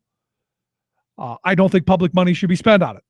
The other one is to form students in the teachings of Jesus Christ in the Catholic Church. Again, another reason why public money should not be in it. They go on to say Catholic schools are distinctive religious education institutions guided by the teachings of the Catholic Church, not of the Constitution. Little help there. They are not simply private schools offering a positive moral code. Rather, they exist to advocate the faith mission of the sponsoring Catholic parishes. Now, let's change the word Catholic to Muslim. Anybody got a problem with that? Of course, some of my Catholic friends do. It goes on to say, number 4, while Catholic education places a high value on academic excellence and extracurricular achievement, its fundamental priority is fidelity to Catholic teaching and identity. Again, reinforcing that you're Catholic. Part of the reason that I'm a broken Catholic. It goes on, number 5, the school and its administration have the responsibility to ensure that Catholic teachings and moral integrity permeate every facet of the school's life and activity that the school is able to function. I don't remember this stuff as a kid. I don't remember having it just rammed down your throat like this. It goes on to say, number 6, in all questions that involve Catholic teachings, morals, and church law, the final determination rests not with the parents, not with the taxpayer, not with the citizen, but the archbishop. So, my voucher friends, of which I've had a number of conversations, any problem with that? And I'm sure my Catholic friends will say, no, it's funding Catholic education. And again, I throw back, what about the Muslim school? What about the Mormon school? What about the pick a religion? What about the spaghetti monster school? This is dangerous ground. When we start picking and choosing which are okay, where we go, based on our narrow mindset of it's our religion, it's our faith, and that's all we're going to do, that scares me. And the other part of it is, while resources are so scarce, and that we are creating 2 education systems, one for the ones who can afford it, ones who can navigate the obstacles and the maze of paperwork and regulations and pledges, and then everyone else. We're dividing the divided even further. Instead of saying what we need to do is take the money that we have for education And we need to spend it on public education, not on private institutions that take public money, not on things that are called public schools, but really aren't public. So I'm curious. I'd love to hear the thoughts on the pledge. Do you sign that kind of a pledge? Send your kids to school? Good idea, bad idea? Love to hear the thoughts. We'll take a quick break. Right back. Stick around. You're listening to The Rick Smith Show.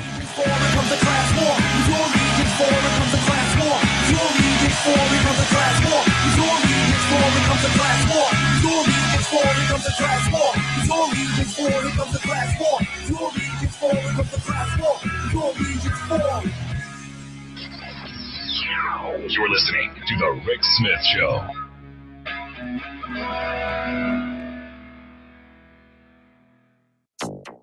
It's Thursday, September 10th, 2015. America's government has been bought. A new entry into the 2016 Democratic presidential race. And yes, we've got his position on climate change. This law will limit how often we can drive our own cars. Oil industry's deceptive ad campaign succeeds in California as the state breaks new ground in climate and energy legislation.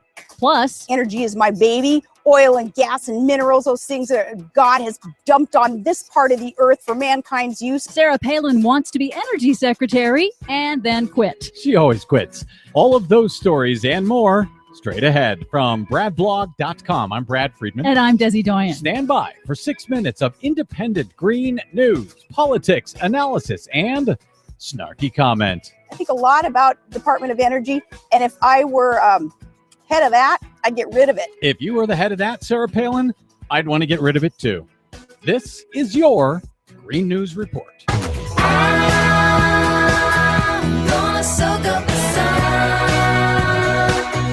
Okay, Desi Doyen, all year long, you have been reporting the climate change positions of every single major presidential candidate to enter the race, whether Republican or Democratic. Haven't had any third-party people yet, but we do have yet another candidate, this time on the Democratic side. Yes, we thought we were done, but we now have a new entry into the 2016 race. You thought you were done, but Yeah. press on.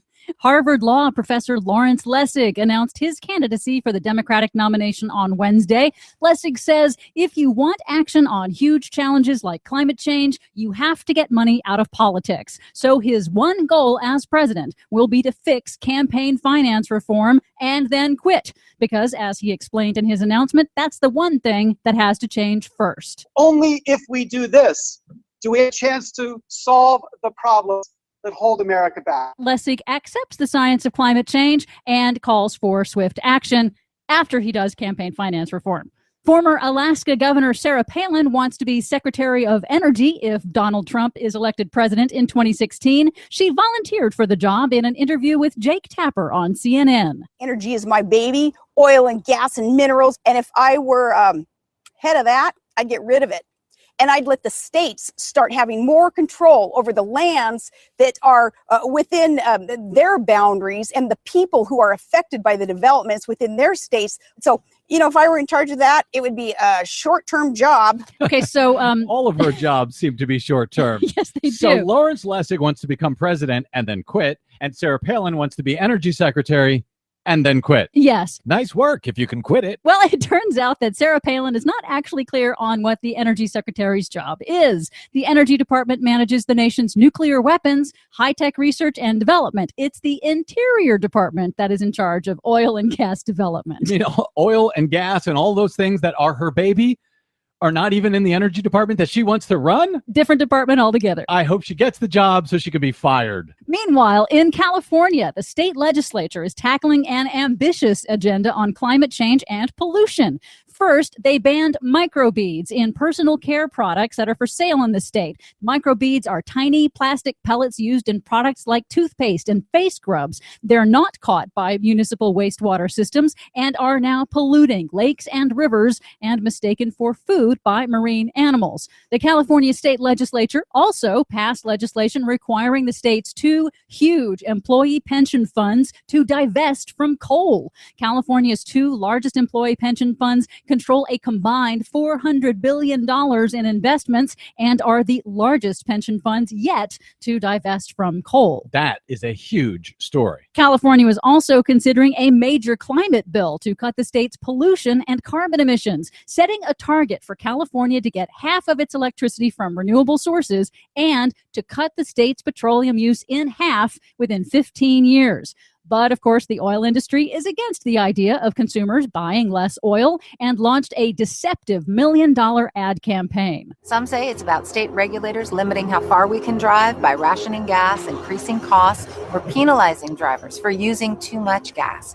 But really, it's about making it harder for regular people to drive to work and drive home each day.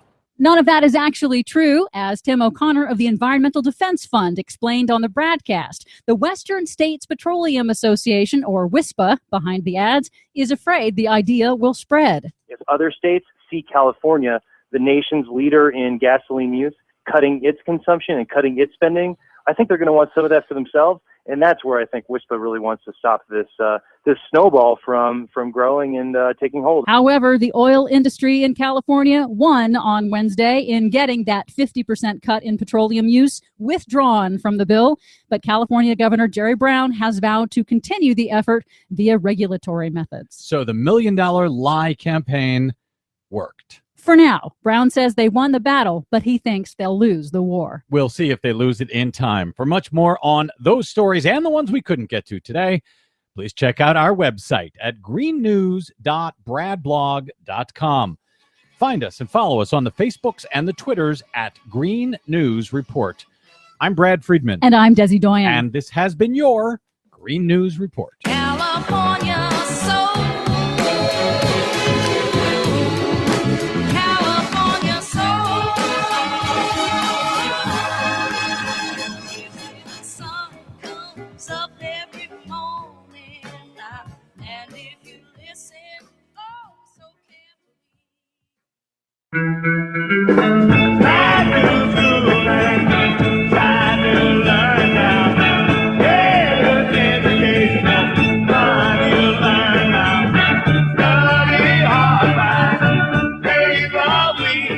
Over the weekend, I was looking at the Seattle situation, and one of the things that caught my attention, and this is the reason why I'm a big supporter of teachers and their unions. There are a number of school districts that have no recess time. There's nothing mandated that says, you know what, every day kids got to go out and blow off a little steam, run around a little bit, get the ants out of their pants, as my mother used to say. The school teachers in Seattle, one of the original demands that they had was for at least 45 minutes a day of recess. Now, I remember going to school. We had recess every day. We had all kinds of time to run around. And guess what? We still learn things. Imagine that.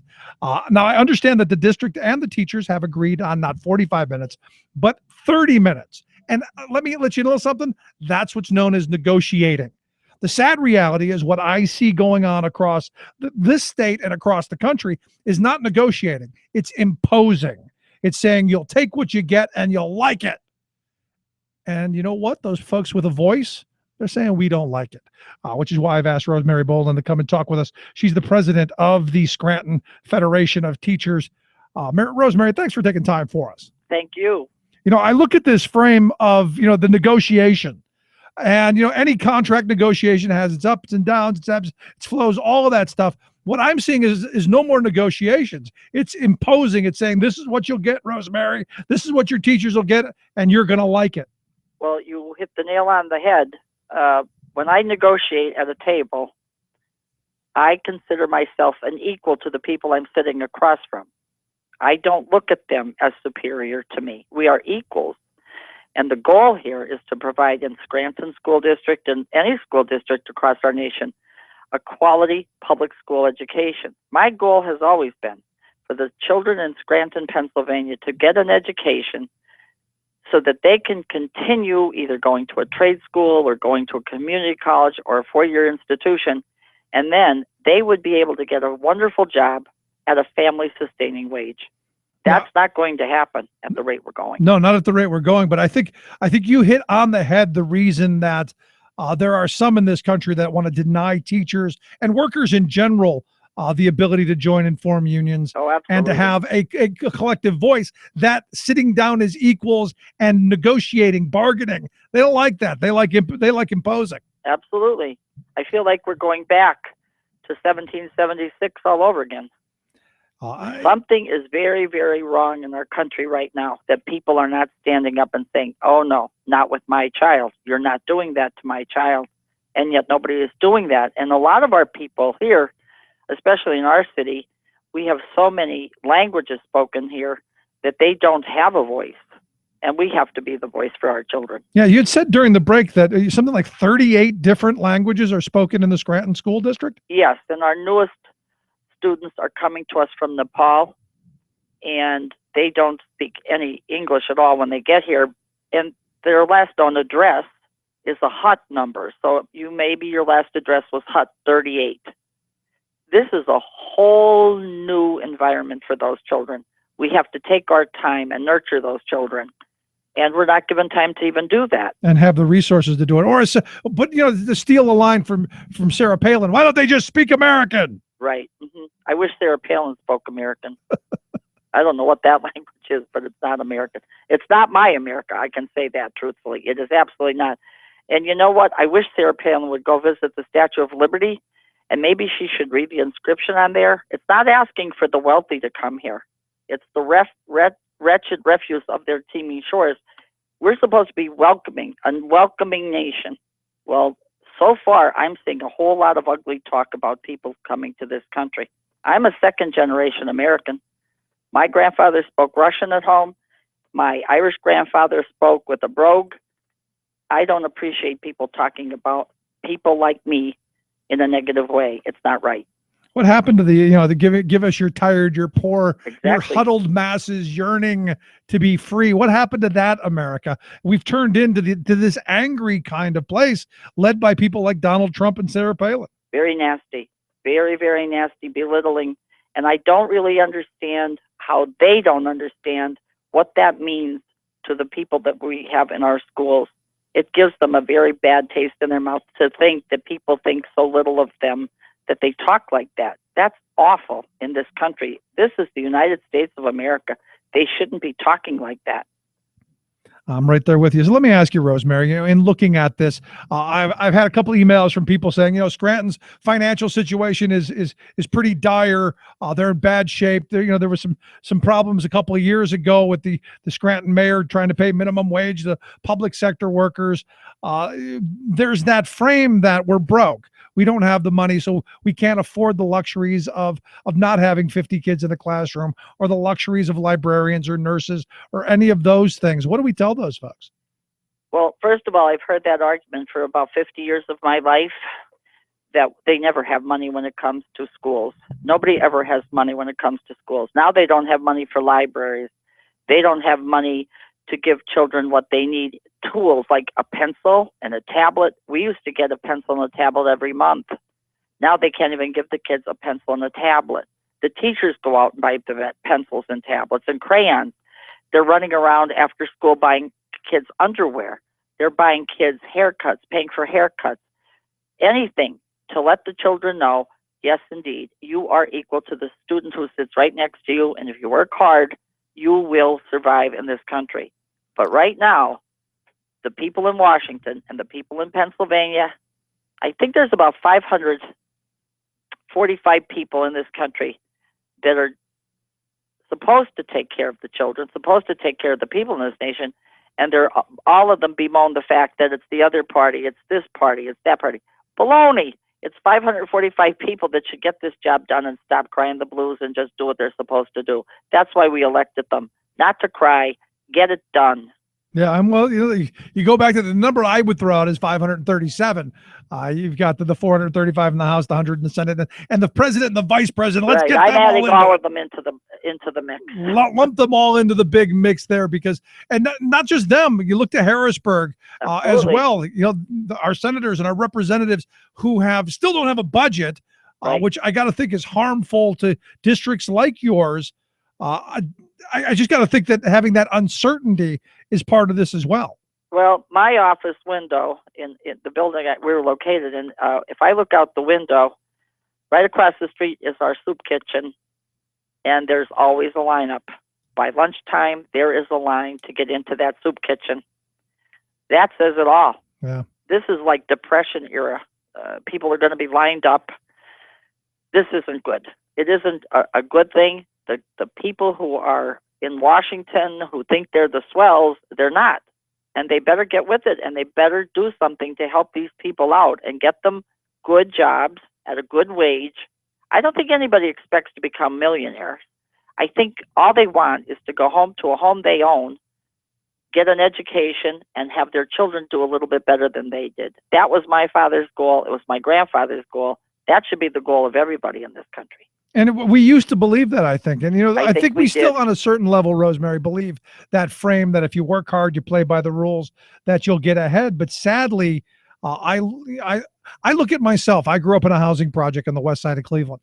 I don't know that kids today have the same opportunities that I had to get an education and to get a good job and to move into the middle class. I fear that opportunity, that window, that ladder is being closed or knocked off the side of the building. I think they're taking some of the rungs out of the ladder deliberately to make people fall. It's a very demoralizing situation going on right now. Right. We in education keep getting compared to countries like Finland or other European nations. And I would like people to know what goes on in some of those countries. First of all, we're compared to a country that allows kids to breathe. They get fresh air. They get some exercise during the day. Do you know in Scranton, Pennsylvania, our kids don't get that? We cannot take them outside for a 15-minute recess break. Really? And now we're giving them something called BIC, breakfast in the classroom. And it consists of heavy-duty carbohydrates. And the parents wouldn't give them this at home. And this is what we're supposed to do in our classrooms now. For 10 minutes every morning, we're supposed to start with this breakfast in a bag thing. Well, how about letting them run around for a little bit and get loosened up, and they could come into the classroom and actually concentrate a little bit. Yeah. But they don't allow us to do that anymore. Nobody's allowing kids to go outside and get fresh air. They ran around all summer. Why can't they have a break during the day to do that?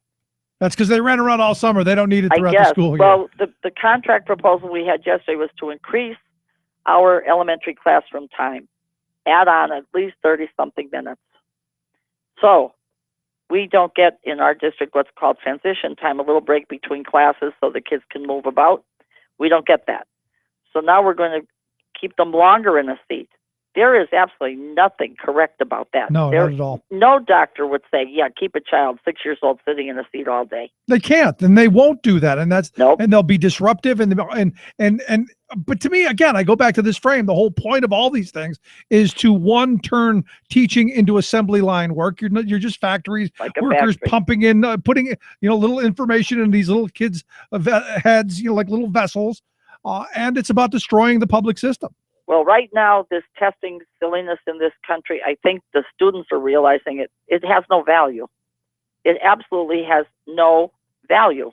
The numbers mean nothing because all it's about is taking some silly test that somebody's getting very wealthy on producing those tests, and they're meaningless. They don't tell us anything about anything. They're not, the data that you get from them is useless data. Well, I mean, it's months old. The kids are going to college for what? They don't know the stuff they need to know to get into a college because all they're doing is concentrating on these goofy tests. Yeah, and look, they don't get the numbers for months later, and which is why we've opted our children out of taking the PSSAs. And I know a lot of people have. Because I don't see the value in it. In fact, the kids took them back. I guess it was last April. Yes. And we went to parents' night the other night to meet the teachers where they used to hand out the results. They still didn't have the results. September. Still Right. don't have the results. Did I miss something? Because when I was a kid, the teacher went to the mimeograph machine, printed off some things. You took the test. Next day, you had the answers. Exactly. Right there. That's right.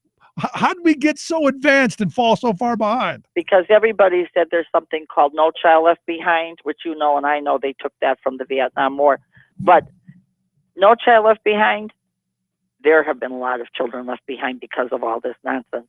And plus, to say nothing of the fact that you have so many children in third grade across our state and other states, those children are becoming ill.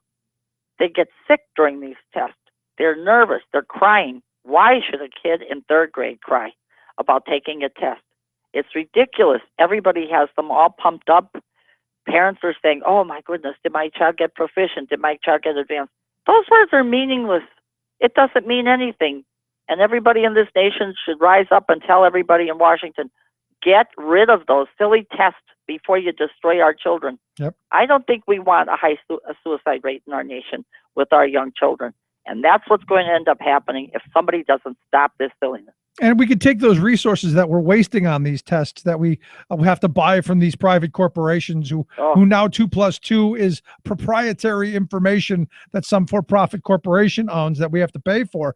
Take that money and invest in smaller class sizes, invest in teacher enrichment and professional development, invest in having librarians and nurses and guidance counselors and all of that stuff. Absolutely. I'd be thrilled if they bought the kids books. Books that they could take home to their house and sit down at night and read with their parents. Do you know how many children have no books in their homes? They've never seen a book until they come into our schools. Wow. That's amazing. That is amazing. It is. And then they're telling us, well, we have no money. Well, you better invest in the children in this country. You better make a big investment in it. And they're not doing that. It's something we absolutely need to do. So let me ask you the last question I've got for you. What can we do to help? I think the most important thing is to keep talking about it because people need to know the truth. They're not getting the truth. They're being told all this malarkey on television, on these political debates. They're listening to these people denigrate people. That's not helpful to anybody. We should tell the truth about what goes on in our school systems throughout this country. From state to state to state, teachers are saying the same thing. What about the children? I just spoke the other night and said, what happened? Eleanor Roosevelt sat on the committee with the United Nations to write the Declaration of the Rights of the Child. That has been forgotten. Yeah. Nobody gives our children rights anymore. All they're doing is telling them, wake up, go to school, take a test, and everything will be fine. Grill and drill, the sad stuff. But I hope people will call their representatives. I hope they'll call their senators and congressmen and all of that and demand we fund education and we do away with this nonsense. Rosemary, absolutely. I couldn't concur better than that. You said it all. Thanks so much. Rosemary, I appreciate you taking time for us. Oh, thank you. Great talk. We look forward to having you back again. Rosemary Boland, she's the president of the Scranton Federation of Teachers. If you're in that area, make sure you call the Scranton School District and say, hey, we'd like nurses, librarians, we'd like smaller class size, like the Obama kids get. Kind of a thought. Let's take a quick break. Right back after this. Stick around. You're listening to The Rick Smith Show. We're working people. Come to talk.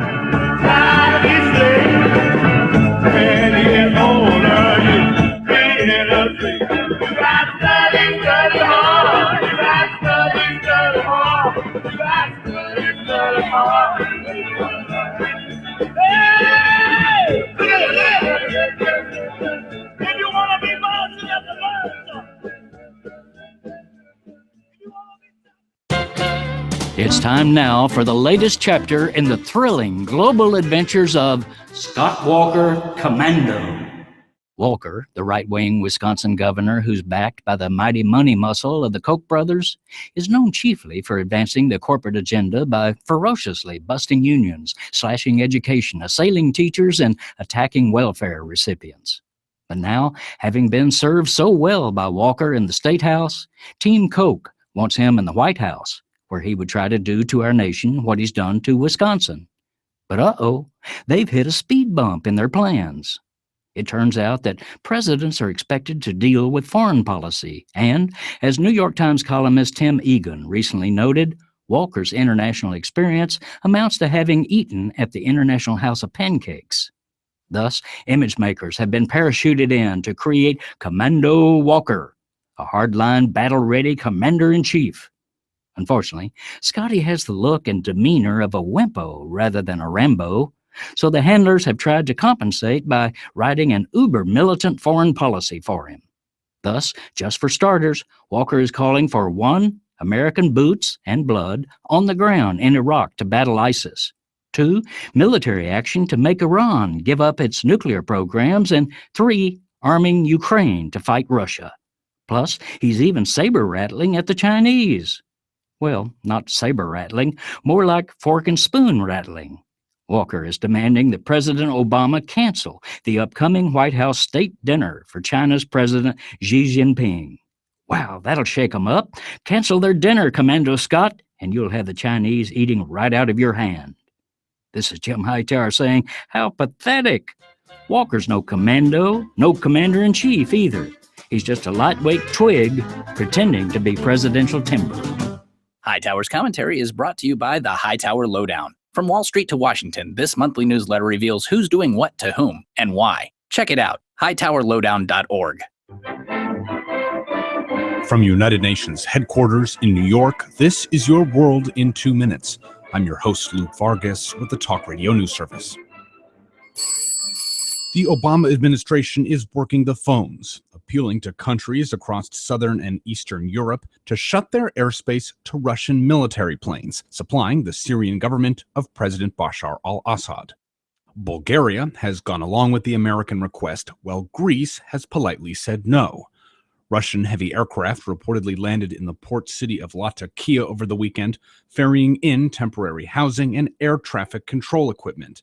And the Kremlin has now confirmed Russian military advisors are also in the country. The push to bolster the Syrian military in northwestern Idlib province comes as the al-Qaeda-affiliated al-Nusra Front continues to push back Assad forces, boxing them in ever closer to the Mediterranean. With President Obama appearing to have secured enough congressional support to sustain his Iranian nuclear deal, Iran's Ayatollah Khamenei used some of his strongest anti-Israeli rhetoric to date on Wednesday, threatening the country's existence in a speech circulated widely by Iranian officials. Khamenei said the Zionist regime, quote, will not see the next 25 years. He went on to add that, quote, heroic and jihadi morale will leave no moment of serenity for Zionists. Inevitably, a long life can pass by many milestones. My own is no exception. And Queen Elizabeth II has surpassed her great-grandmother, Queen Victoria, as the longest-serving monarch in British history. Elizabeth has been queen for 63 years and a little more than 7 months. For more global news headlines, visit talkradionews.com. The man who sends the investor class diving for their tax shelters. Rick Smith. Run to the hills. Run for your lives. Run to the hills. Just to wrap this up with what's going on in Scranton, really just across the country with education. You look at the fact, and this is one of those moments where you go, what are our priorities? And this is why I go back to our conversation yesterday with James Hoffa, president of the Teamsters Union, who's calling for, investments in infrastructure, investments in education, investments in retirement. And like I said yesterday, it's kind of like sounds like the 1950s. Sounds like the things our grandparents were fighting for, institutions that they were building, not things that they had that were left to languish as we have allowed. The crumbling of not just our roads and our bridges, but our institutions of higher learning, our K through 12 institutions, all of this stuff, our retirement security, health security, all of these things. Still fighting for. And it's kind of remarkable to me because there are things that the mass of us, even my most conservative friends, say, yeah, we got to pave the roads. That's one of the core functions of government. Pave the damn roads. How hard is that, they say? Well, it's fairly hard when the people that might, and as I point out to them, that you guys vote for, adamantly fight against, all in the favor of handing tax cuts to wealthy people because they know what to do with the money, supposedly. And then we have to go back with hat in hand, begging with public-private partnerships of, oh, please, can we have our roads paved? I do envision at some point, very soon, there to be a cash box on most corners, although it won't be someone working in the cash box. You'll have the little beacon in your car when you go through, cha-ching, kind of like Easy Pass, only on a national scale. Eventually, that's coming. Be cognizant of that. Scary stuff. Anyway, if you missed any portion of today's program, thericksmithshow.com. That's where you go to get the podcast. The Rick Smith Show app on the smartphone. Take the program on the go wherever you go. And as always, you can email me, rick at thericksmithshow.com. Love to hear your thoughts, your comments, whatever's on your mind. You can give us a call, 1-888-520-RICK, 1-888-520-7425. Right back after this.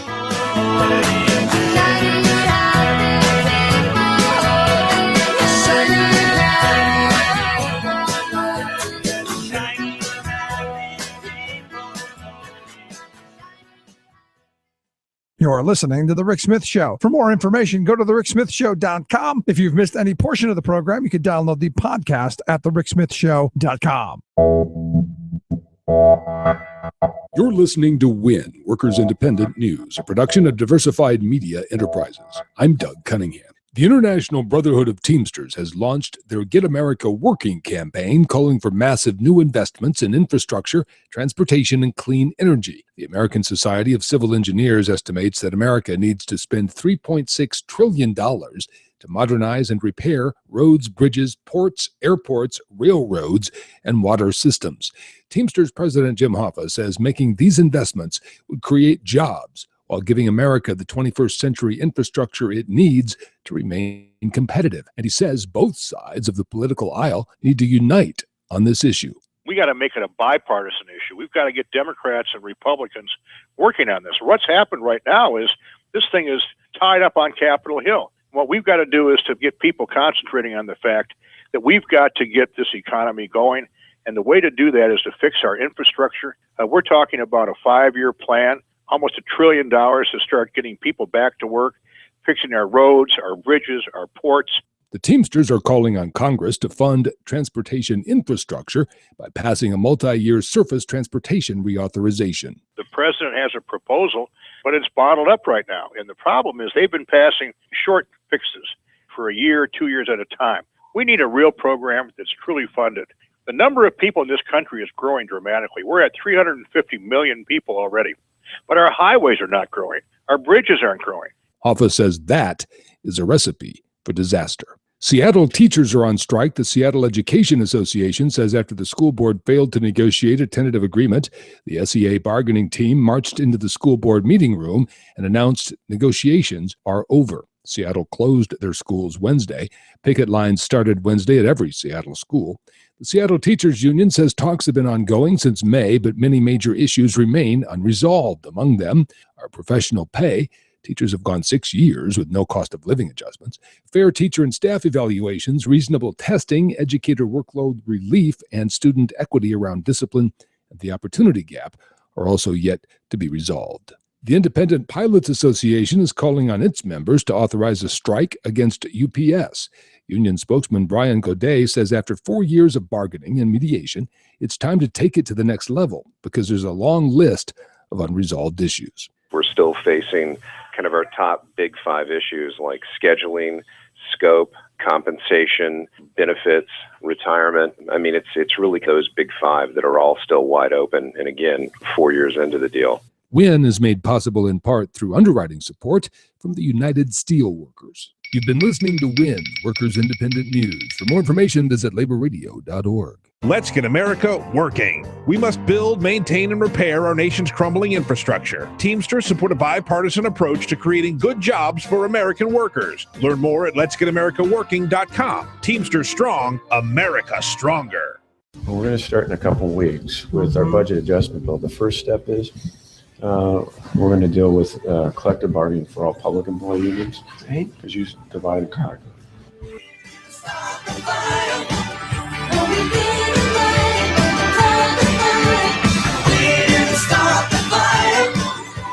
I've been using that clip now for, well, since he said it back in 2011.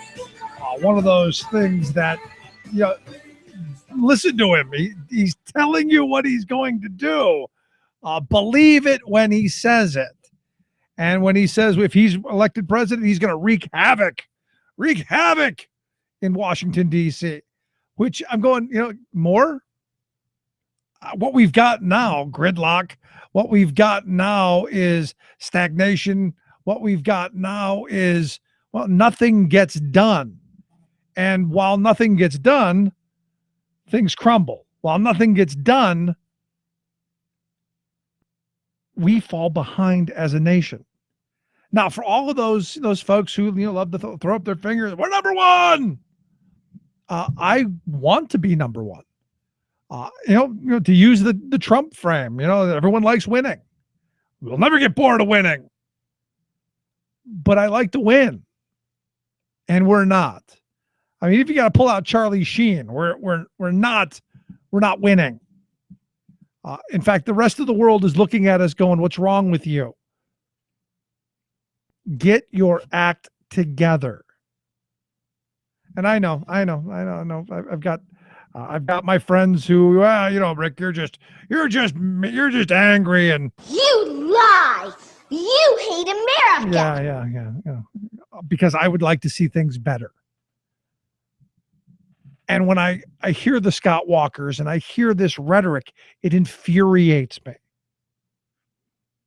Because you look at the last 35 years from the Reagan era forward, and we're just talking about 35 years. We're talking about a blink in history. In just a blink, we have moved from really a fairly prosperous working class to a very poor working class. We have moved from a country that produces enormous amounts of things that the rest of the world wanted to being the dumping ground of the rest of the world's manufacturing base. I think back to just 35 years ago, the country that we were. And what's frustrating, and maybe it's because I remember those days. Maybe it's because I remember the steel mills down in Cleveland, down in the flats in Cleveland. And I remember the auto industry, and I remember all of the parts and machinist plants and all the little factories around. I remember all of those jobs that people had that supported middle class existence, working class existences, where kids got to go on vacation occasionally. They got to go to school. They got vacation every once in a while, and they got to go to college.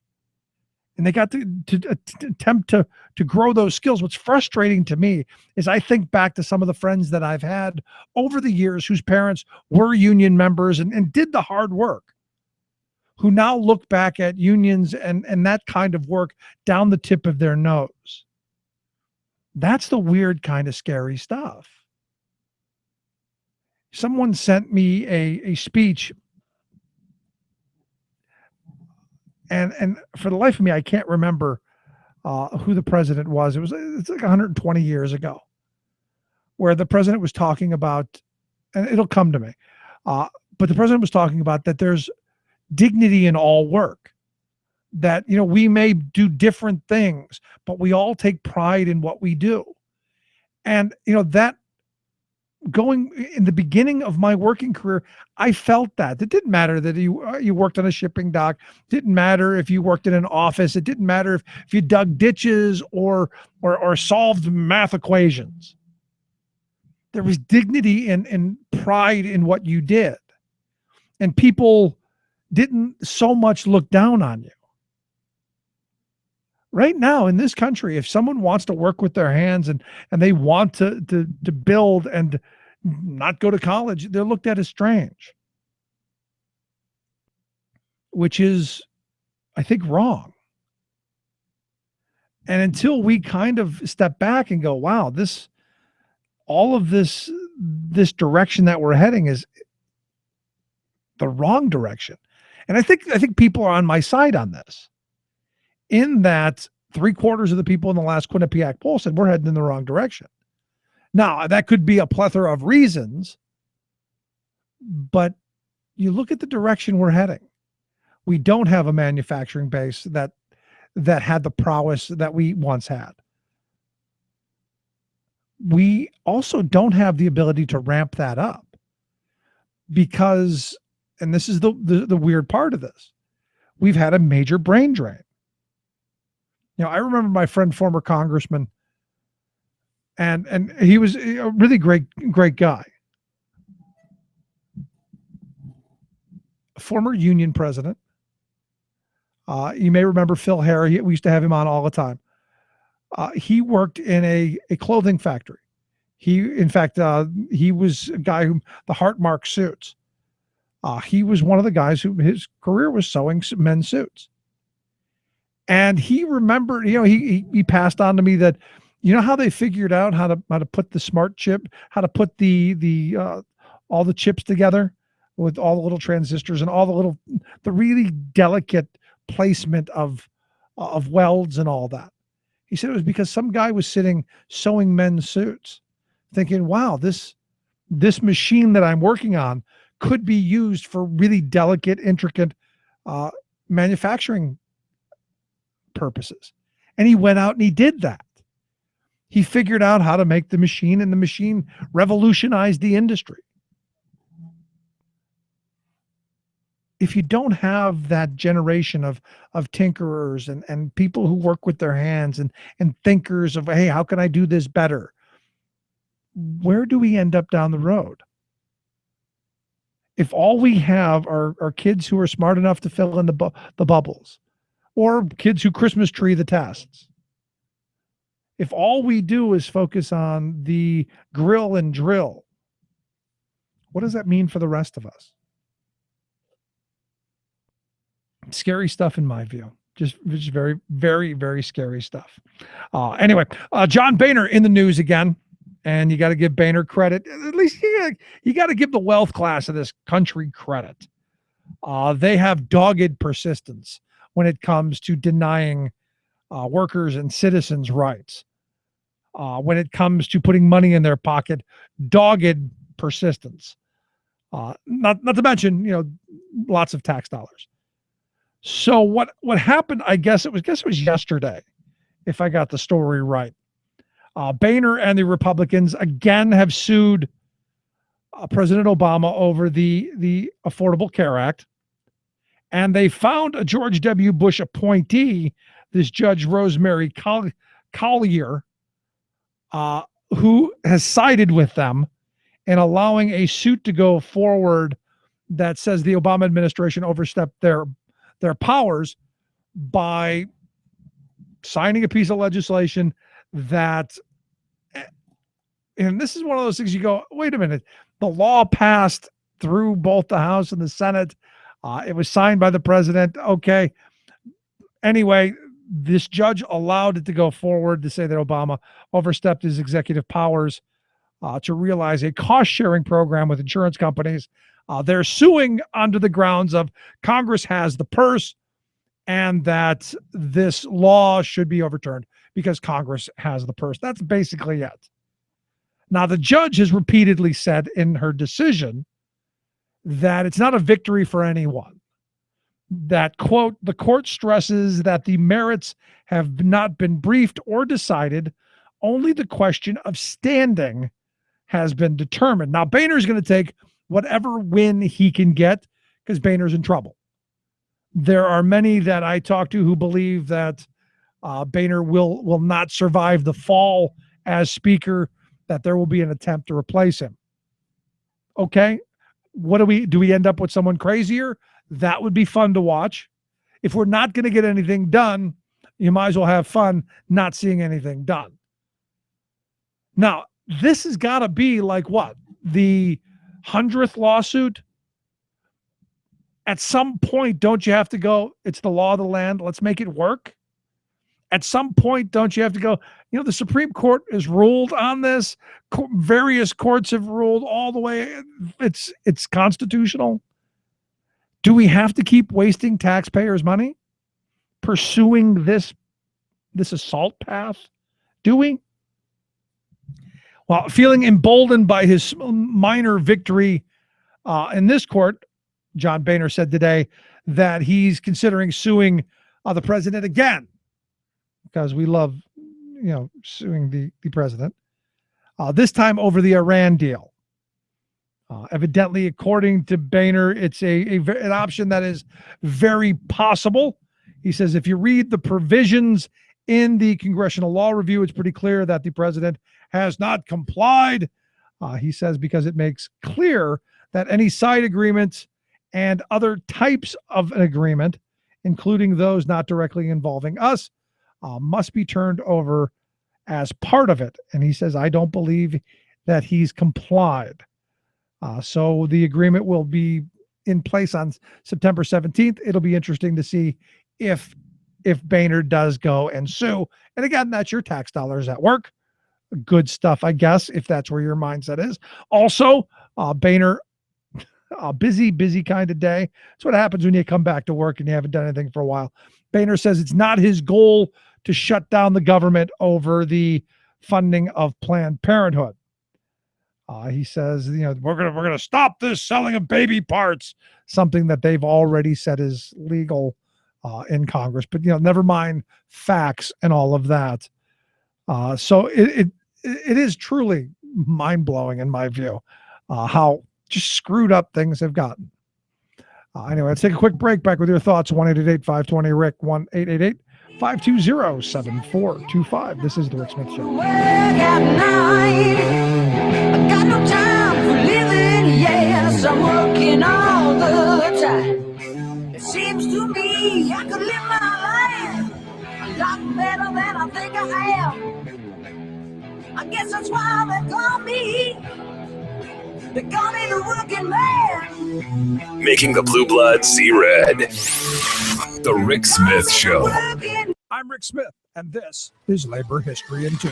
On this day in labor history, the year was 1897. Striking coal miners marched on a coal mine in Latimer, Pennsylvania. Earlier that year, the miners had gone out on strike. Most of the miners were German or Eastern European immigrants. The Lehigh and Wilkes-Barre Coal Company had laid off workers, raised fees for homes and doctors, and forced longer hours on those who still worked. By August 16th, 2,000 workers had walked off the job in the mines. Most of the miners joined the United Mine Workers of America. The strike ended on August 23rd when the company agreed to the workers' demands, including a 10-cent an hour raise. However, when the raise went into effect on September 1st, only a few workers were given the raise. 2 days later, the miners went back on strike. This time, they demanded a 15-cent an hour raise. A week later, between 5,000 and 10,000 miners were on strike. And on this day in labor history, about 300 to 400 miners marched to a mine in the town of Latimer. They carried before them a large American flag. In the lead up to the march, Luzerne County deputies were openly heard bragging about how many miners they would kill. When the miners reached Latimer, Luzerne County Sheriff James Martin and the coal and iron police deputies met the strikers at the mine and ordered them to disperse. 60 deputies, armed with Winchester rifles, hid behind a low rise along the route of the march. The deputies opened fire, killing 19 strikers in cold blood and wounding as many as 50. All of those killed were shot in the back. The state actually put the coal and iron police deputies on trial. But despite the overwhelming evidence that the workers were shot in the back, all were acquitted. Labor History in 2 brought to you by the Illinois Labor History Society and The Rick Smith Show. For more information, go to laborhistoryin2.com, like us on Facebook, and follow us on the Twitters at Labor History in 2. Tales of American Political History with Clinton Porter Hackney. We've been discussing how states compete with one another and how Nevada took a daring step just before 1920 by easing the laws of divorce, making it quicker and easier to obtain one, and allowing remarriage to another virtually right away. No other state legislature at the time was willing to try to match Nevada's move, so there was no competition. But it was not very proper to send out ads encouraging divorce, and there was no large wave of couples interested in splitting. However, next door in California, Hollywood's first international superstar was involved in a whirlwind triangle with her husband Owen Moore and her lover Douglas Fairbanks Sr. Finally, Fairbanks gave Miss Pickford an ultimatum. Either she divorce and marry him, or he'd never see her again. Mary Pickford cratered and wanted a place where she could get an easy, fast divorce. Hello, Reno. Join us next time for the finale of the Pickford divorce. This is Clinton Porter Hackney at cphackney.com. Chances are, when you took a shower this morning, an AFSCME member made sure that water was clean. When you drove to work, an AFSCME member maintained the road. When you rode an elevator, an AFSCME member inspected it. I'm David Philman, Executive Director of AFSCME Council 13, the American Federation of State, County, and Municipal Employees. AFSCME members enforce regulations, keep prisoners behind bars, take care of patients, protect the environment, and more. The work isn't glamorous, the salaries aren't high, but AFSCME members serve the public in every aspect of our daily lives. Chances are, you'll never see that AFSCME member working in a sewage plant, diving underwater to repair a bridge, or answering a 911 call. But aren't you glad they do? For more information, visit AFSCME13.org. We are AFSCME.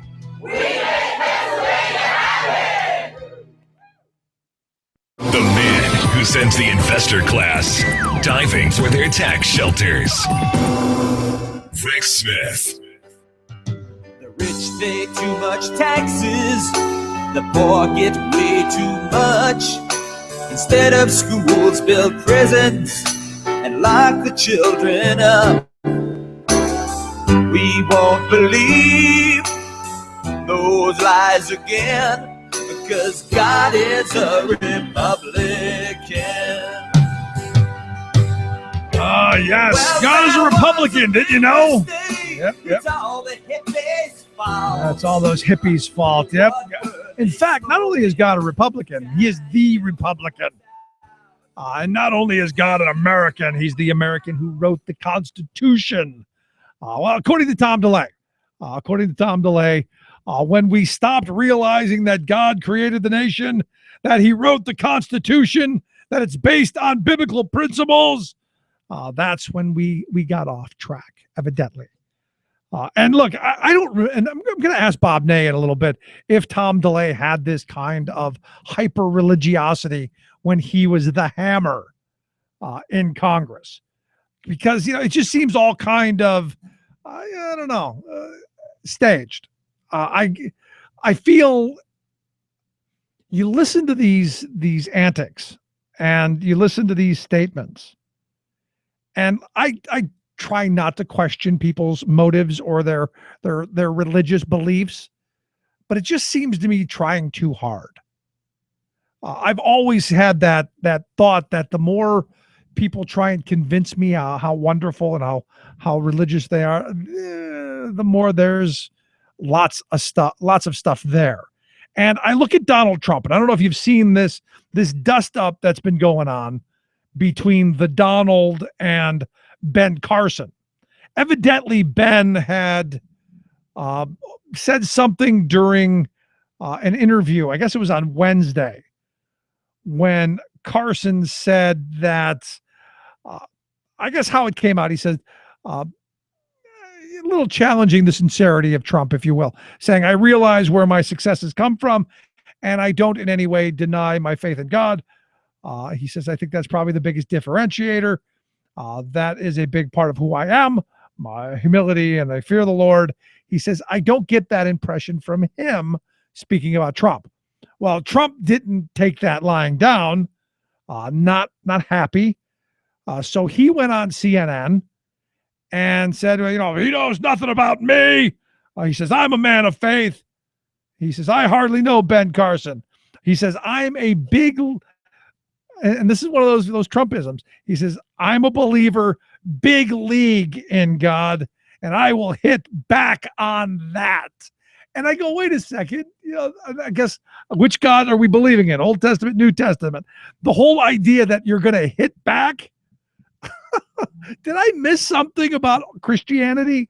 Those years of Catholic school weren't really wasted on me. I did have to read the Bible 3 times.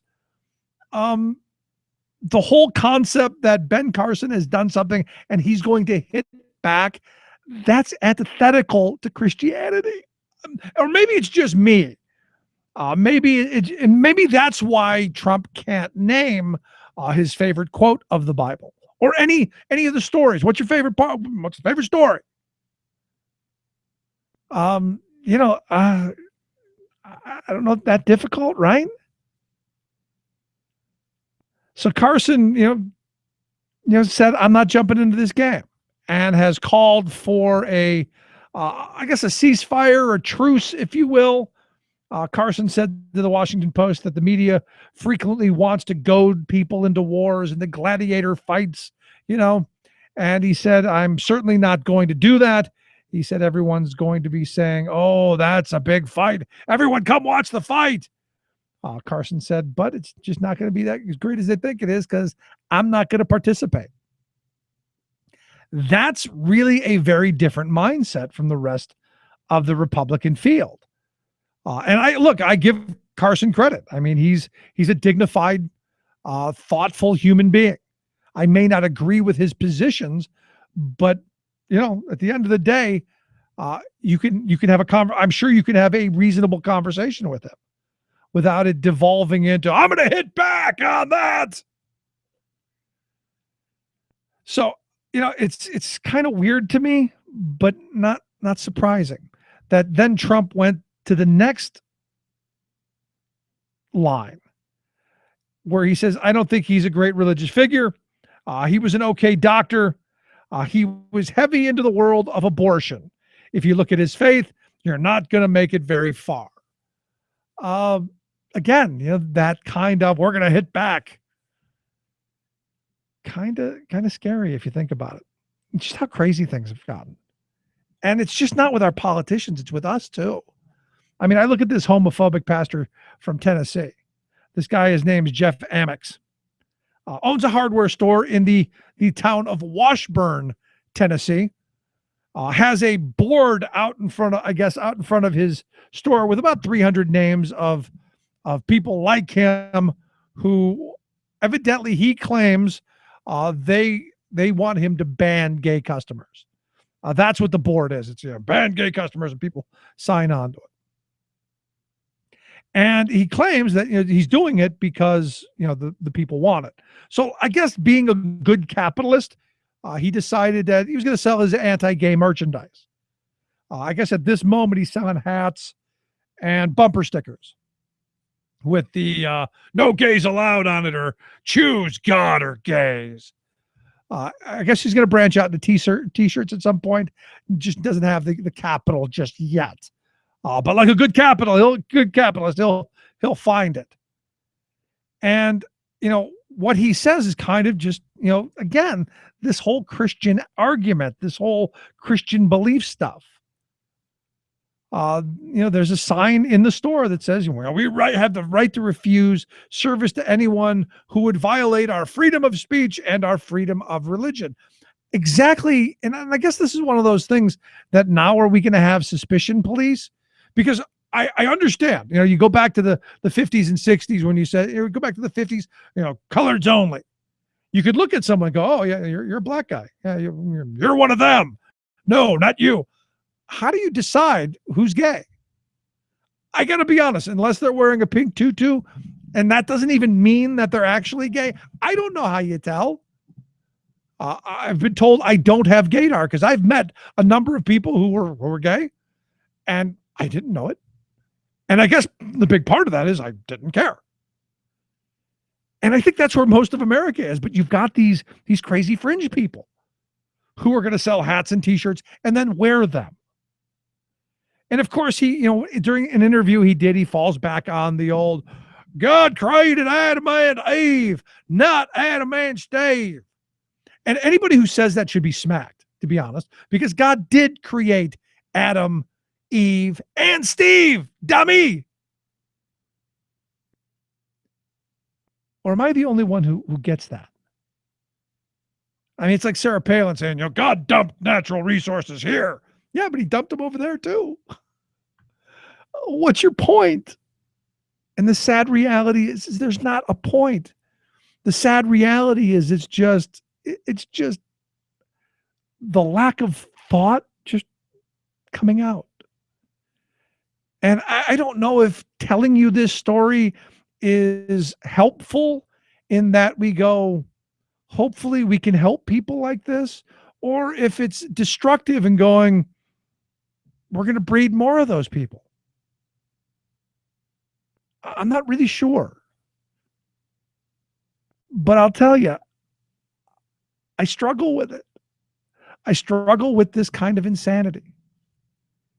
And, having just done the civil rights tour that we did, there's an awful lot of parallels to what we've done to minority groups in this country from the beginning of time.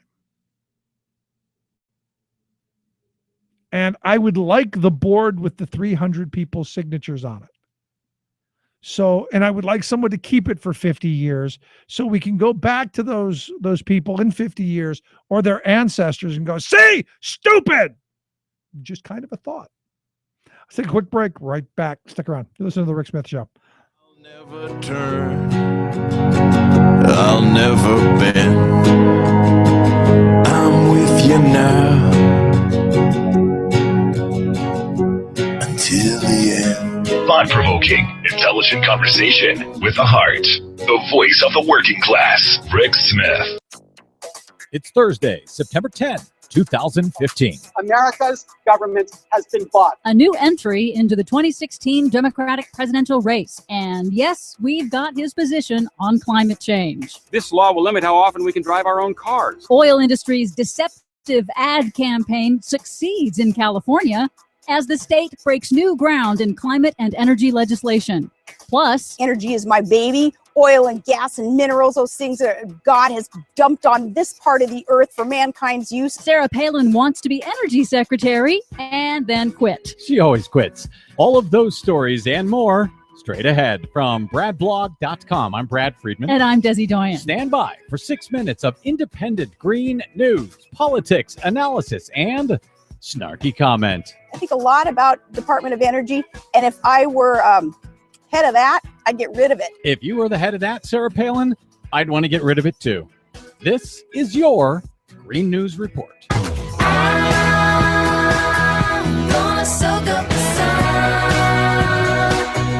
Okay, Desi Doyen, all year long, you have been reporting the climate change positions of every single major presidential candidate to enter the race, whether Republican or Democratic. Haven't had any third-party people yet, but we do have yet another candidate, this time on the Democratic side. Yes, we thought we were done, but we now have a new entry into the 2016 race. You thought you were done, but press on. Harvard Law professor Lawrence Lessig announced his candidacy for the Democratic nomination on Wednesday. Lessig says if you want action on huge challenges like climate change, you have to get money out of politics. So his one goal as president will be to fix campaign finance reform and then quit. Because, as he explained in his announcement, that's the one thing that has to change first. Only if we do this do we have a chance to solve the problems that hold America back. Lessig accepts the science of climate change and calls for swift action after he does campaign finance reform. Former Alaska Governor Sarah Palin wants to be Secretary of Energy if Donald Trump is elected president in 2016. She volunteered for the job in an interview with Jake Tapper on CNN. Energy is my baby. Oil and gas and minerals. And if I were head of that, I'd get rid of it.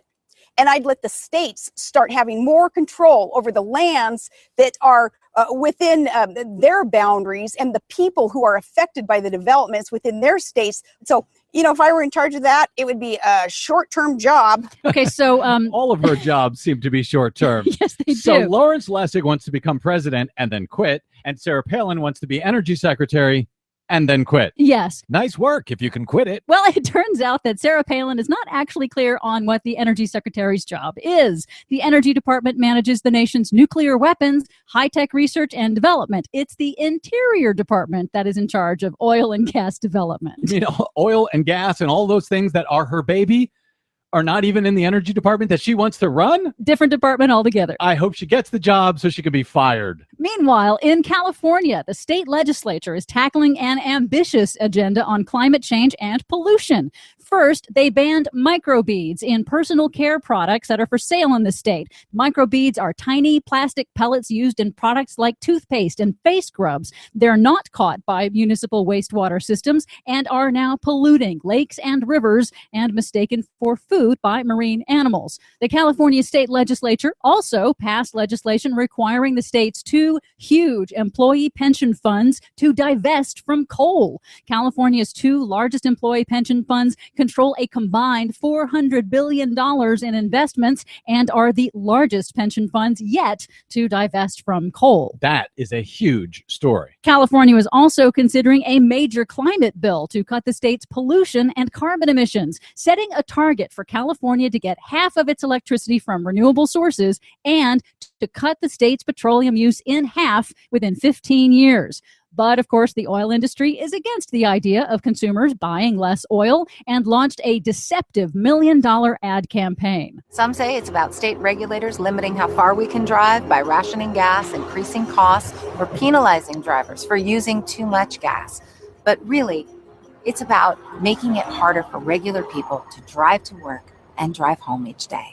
None of that is actually true, as Tim O'Connor of the Environmental Defense Fund explained on the broadcast. The Western States Petroleum Association, or WISPA, behind the ads, is afraid the idea will spread. If other states see California, the nation's leader in gasoline use, cutting its consumption and cutting its spending, I think they're going to want some of that for themselves. And that's where I think WISPA really wants to stop this snowball from growing and taking hold. However, the oil industry in California won on Wednesday in getting that 50% cut in petroleum use withdrawn from the bill. But California Governor Jerry Brown has vowed to continue the effort via regulatory methods. So the $1 million lie campaign worked. For now, Brown says they won the battle, but he thinks they'll lose the war. We'll see if they lose it in time. For much more on those stories and the ones we couldn't get to today, please check out our website at greennews.bradblog.com. Find us and follow us on the Facebooks and the Twitters at Green News Report. I'm Brad Friedman. And I'm Desi Doyen. And this has been your Green News Report. California soul. California soul. The sun comes up every morning, and if you listen, oh, so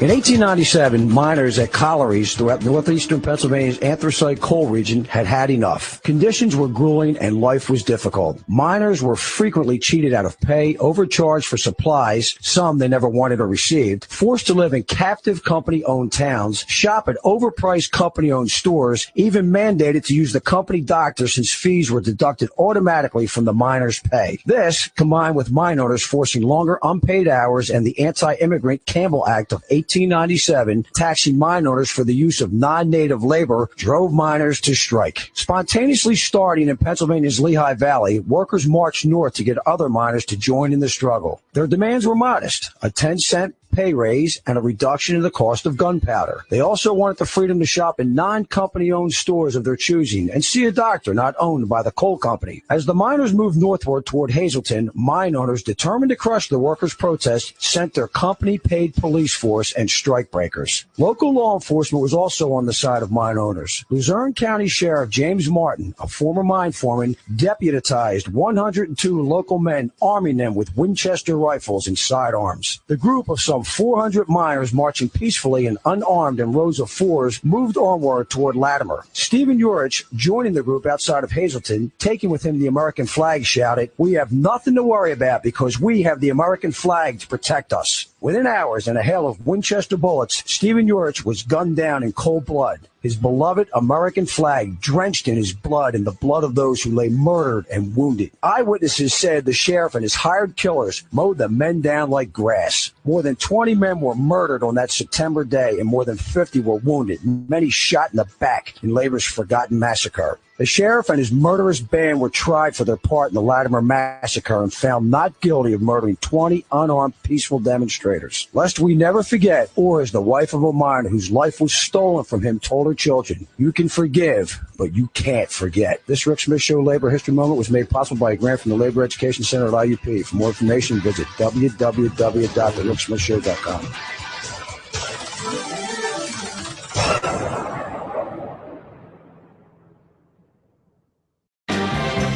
The most important issues of the day. This is the Rick Smith Show.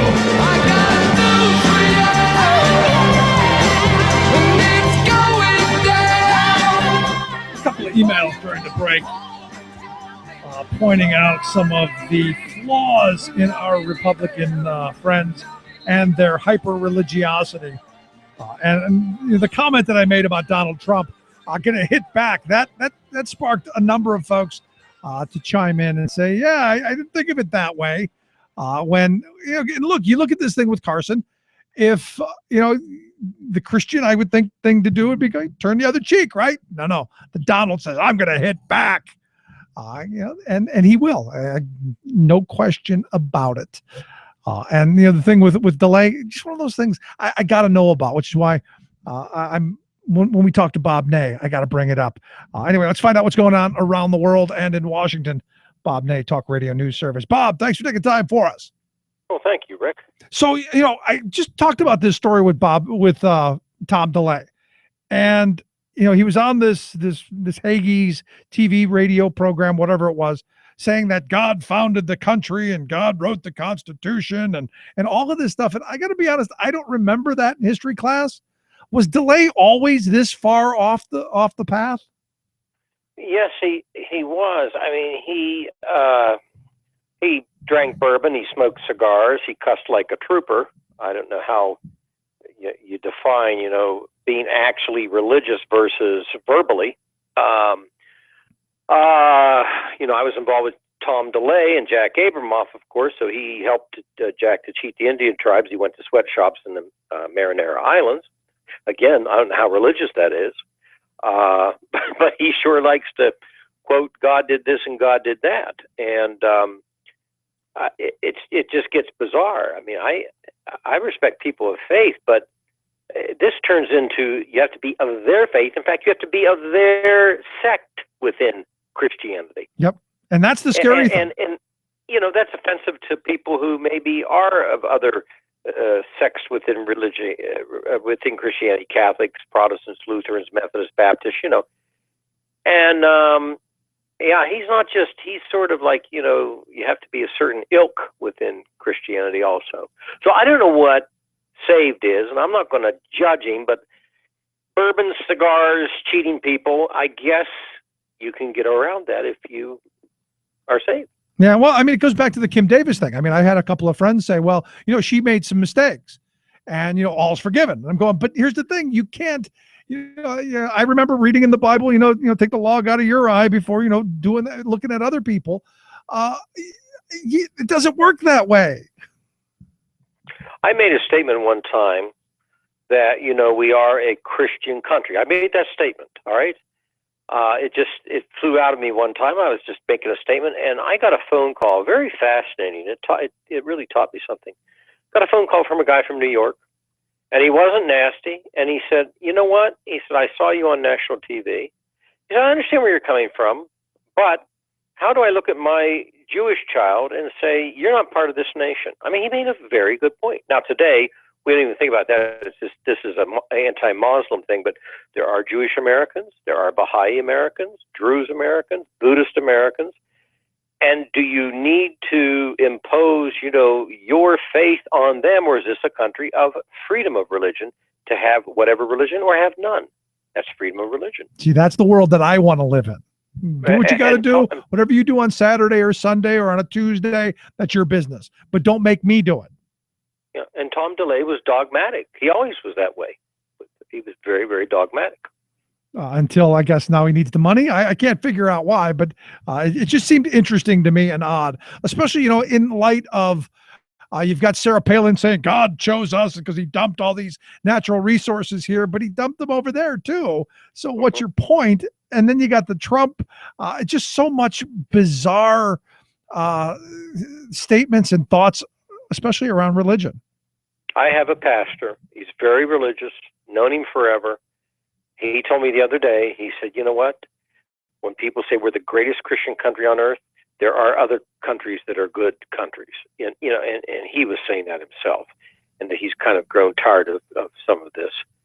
So, I've even thought the first debate when they asked the God question at the end, you know, basically what is God? Remember the Fox News, what's God? What was the question? Something about what's God done or something. And when a candidate comes out and says, God told me to run, that really, I think, crosses the line. If you're a Christian, you should really be upset with that. Yeah, I mean, you should be running from. When I was a kid, we used to run from those people because those were the ones who were blowing stuff up. Yeah. So I mean, potentially we could argue theology that is God capable of telling you to run. Yeah, I've just never seen God tell so many people to run in my life. Yeah, and maybe it was a joke. I don't know. Maybe yes. Maybe he's just telling them to do that to teach him a lesson. Got a really good sense of humor. He's teaching Huckabee a lesson. And I said yesterday that probably the best thing that Huckabee ever did for Cruz was to block him out of the money shot and make sure he didn't get any real national attention. Yeah, that's real Christian to do too. Wasn't that amazing? Yeah. They literally, a staffer blocked Cruz. Now, see, that's where I want to see Cruz shove him. Trump would have shoved the guy. I want to see him shove him. I was watching the Iran debate before I came on your show, Rick. Yeah. And I'm seriously getting out the barf bag, you know, because it was so at the end. Now, the distinguished gentleman and, you know, and blah, blah, blah, blah, blah. And I thought, stop it. Just say what you want to each other, you know, just say it. But they didn't. But when it devolves to just saying what they want, then the next line of it is, you know, caged gladiator matches. That's where we devolve. Well, let's see. If you put Mitch McConnell against Harry Reid, I don't know how I'd bet. I take Harry Reid. Harry. Harry was a boxer. Yeah, I think I take Harry with the boxing past. Just weird stuff. Let's find out what's going on around the world. Evidently, some of our spies say that our intelligence on ISIS was cooked. What's up with that? Well, this one is seriously so disturbing. It's not getting the attention it merits, but it's horribly disturbing, Rick. You know, in light of looking at weapons of mass destruction and all this exaggerated lies, non-material that was out there given to Bush, now all of a sudden we find President Obama is being given material that's being downplayed. And these 50 analysts, not one, not two, but 50, have filed a formal protest to the Inspector General because they had tried to go through the normal system telling their superiors, wait a minute, you guys are changing this. We're telling you the ISIS and Al-Qaeda buildup and you're downplaying it and you're taking material out and it's going to the president. This is dangerous. This is how we get into bad situations. This is how we don't know what we're really dealing with. And I really hope that the president just drags them all into his office, shuts the door, and says, okay, we're going to play a game right here of getting the truth right out on this table. Nobody leaves the room. Yeah, and playing some heads got to roll. Oh, this is so outrageous. How long is the intelligence community going to get away with this? And here's the other thing. And I I'm going to put on my hat, a black helicopter hat here, okay? Are there forces within the military-industrial community that somehow gets to people in higher levels to mess the information up, so that in one way or the other it goes to these presidents in a bad form, and it causes eventually, a crisis where you go to war and buy their equipment? I mean, I really start to wonder. I've been wondering that for years. How would anybody have the guts in these agencies to actually alter information, and for what reason? Well, but you got to wonder if that's been going on from the beginning of time, though. I mean, if you've read Smedley Butler's War is a Racket pamphlet, back in the 30s, it was the same thing.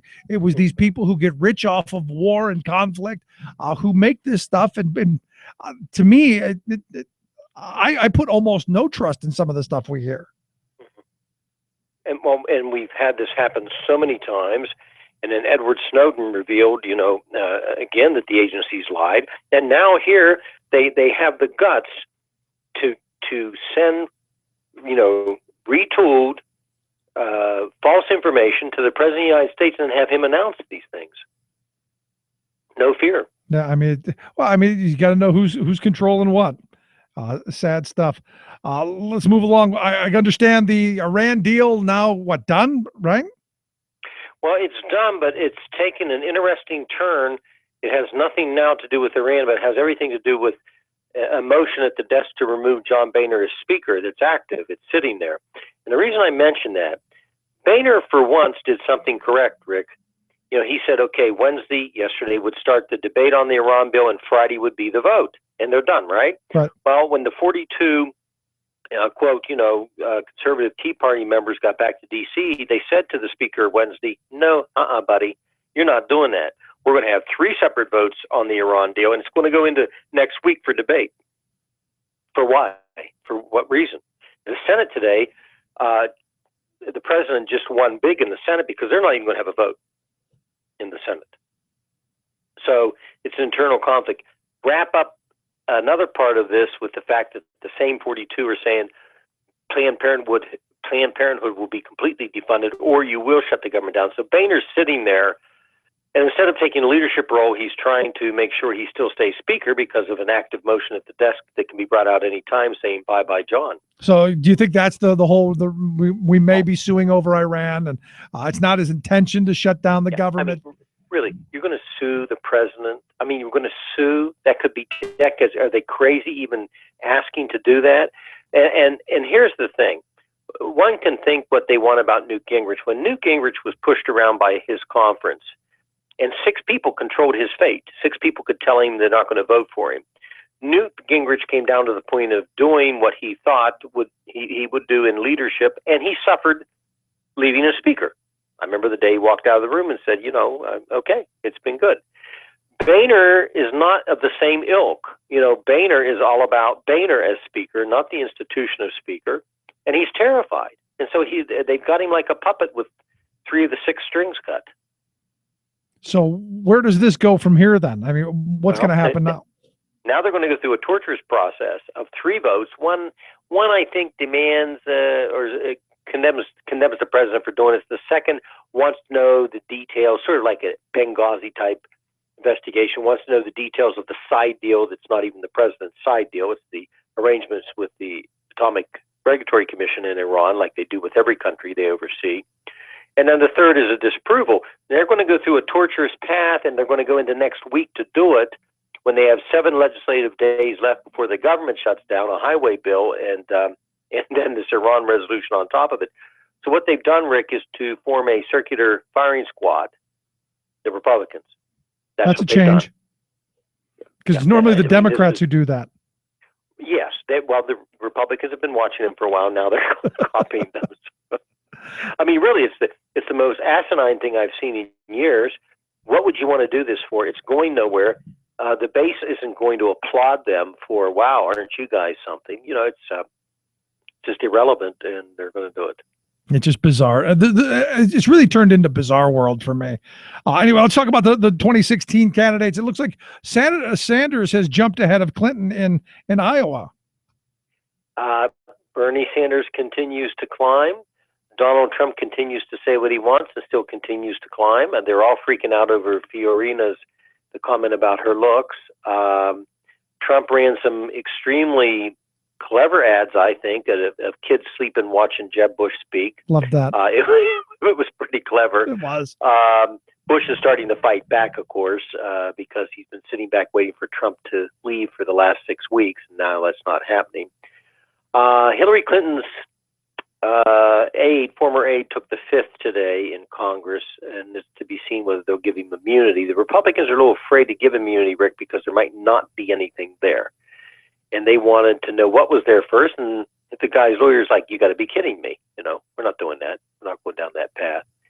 And Sanders is gaining though in the numbers. So it'll be interesting to see where this goes. I'm thrilled to see the game. But Bob, I appreciate you taking a little time for us. Thanks so much. Thank you, Rick. Thank you. Bob Ney, Talk Radio News Service. Quick break. Right back. Stick around. And listen to the Rick Smith Show.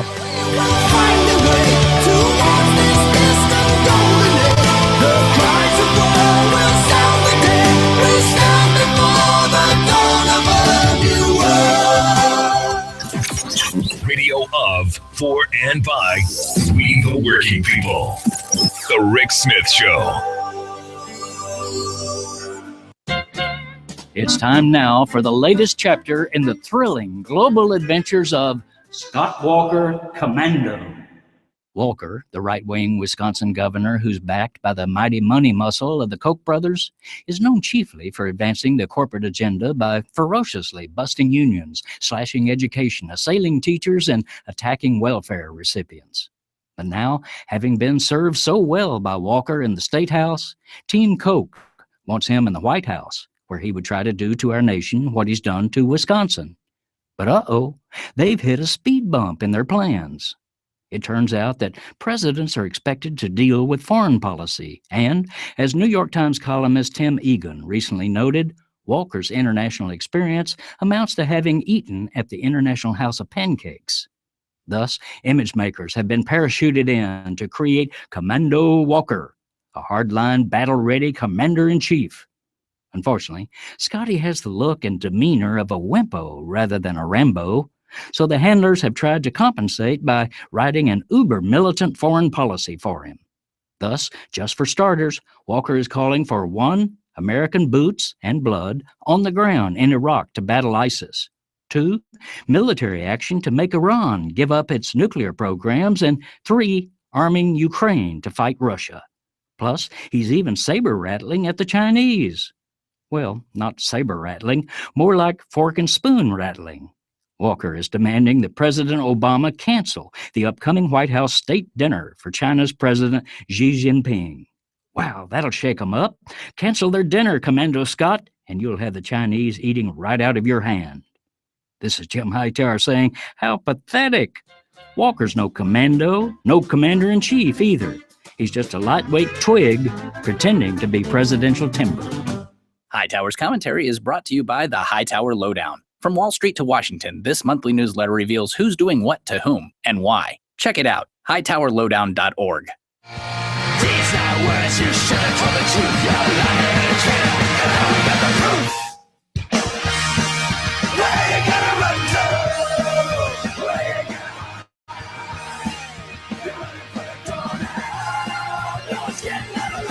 I like what Bob said off air. He goes, they used to call Tom DeLay Hot Tub Tom until, he had that grand conversion, at the bottom of the bottle and, doing the whole, being the horrible person routine, which, interestingly enough to me, and this is one of those life experience things. The folks that I know in my life anyway, and in my personal experience, the people who have led the hardest lives, be it with drug addiction, alcoholism, or just, we're basically not very good people. They tend to be the ones that go hard line religious, hard line, not tolerating, other people and their views. And, I look at Glenn Beck as one of those guys as well. Very much the dry drunk, the former smoker. You want to see somebody intolerant? Go around a former smoker, and be around somebody who's smoking. Fun there. But it's that. Yeah, I did all of these horrible things, and I'm forgiven now. But all of them, I should smite the rest of you. And it's a weird world, and it's not the place that I want. It's not the type of people I want governing, because I think it leads us into a really scary world. I don't want to live in the Christian version of Iran. I don't want to live with whatever the Christian version of Sharia law is. And it seems to me that those who tout their religion, and I look at Huckabee as one of those really very just kind of twisted souls. I don't want to live in that world. which is why I'm hoping at some point we look at these folks with the contempt I think they deserve. Just really bizarre. And I guess what's it say about us that we're even focused on the candidates and their religion? Just weird. To me, I want to know what you're going to do. What are your policies? And oddly enough, the Donald doesn't have any. And yet he's at the top of the poll. So what does that say about us? Very, very interesting. Anyway, I'd like to hear your thoughts, your questions, your comments. You can email me, Rick at thericksmithshow.com. Another day in the box, if you will, in the can. Tomorrow, we're going to talk a little bit more about our infrastructure. We're going to have Katie McGinty on the program talking about her senatorial run. We've got lots to get, the budget, lots of stuff to get to tomorrow. Thanks for being here. Look forward to seeing you back again. Of course, if you missed any of the show, thericksmithshow.com. That's where you go to get the podcast, the Rick Smith Show app on the smartphone. Take the program on the go wherever you go. And as always, you can email me, Rick at thericksmithshow.com. Thanks for being here. We'll see you back here tomorrow.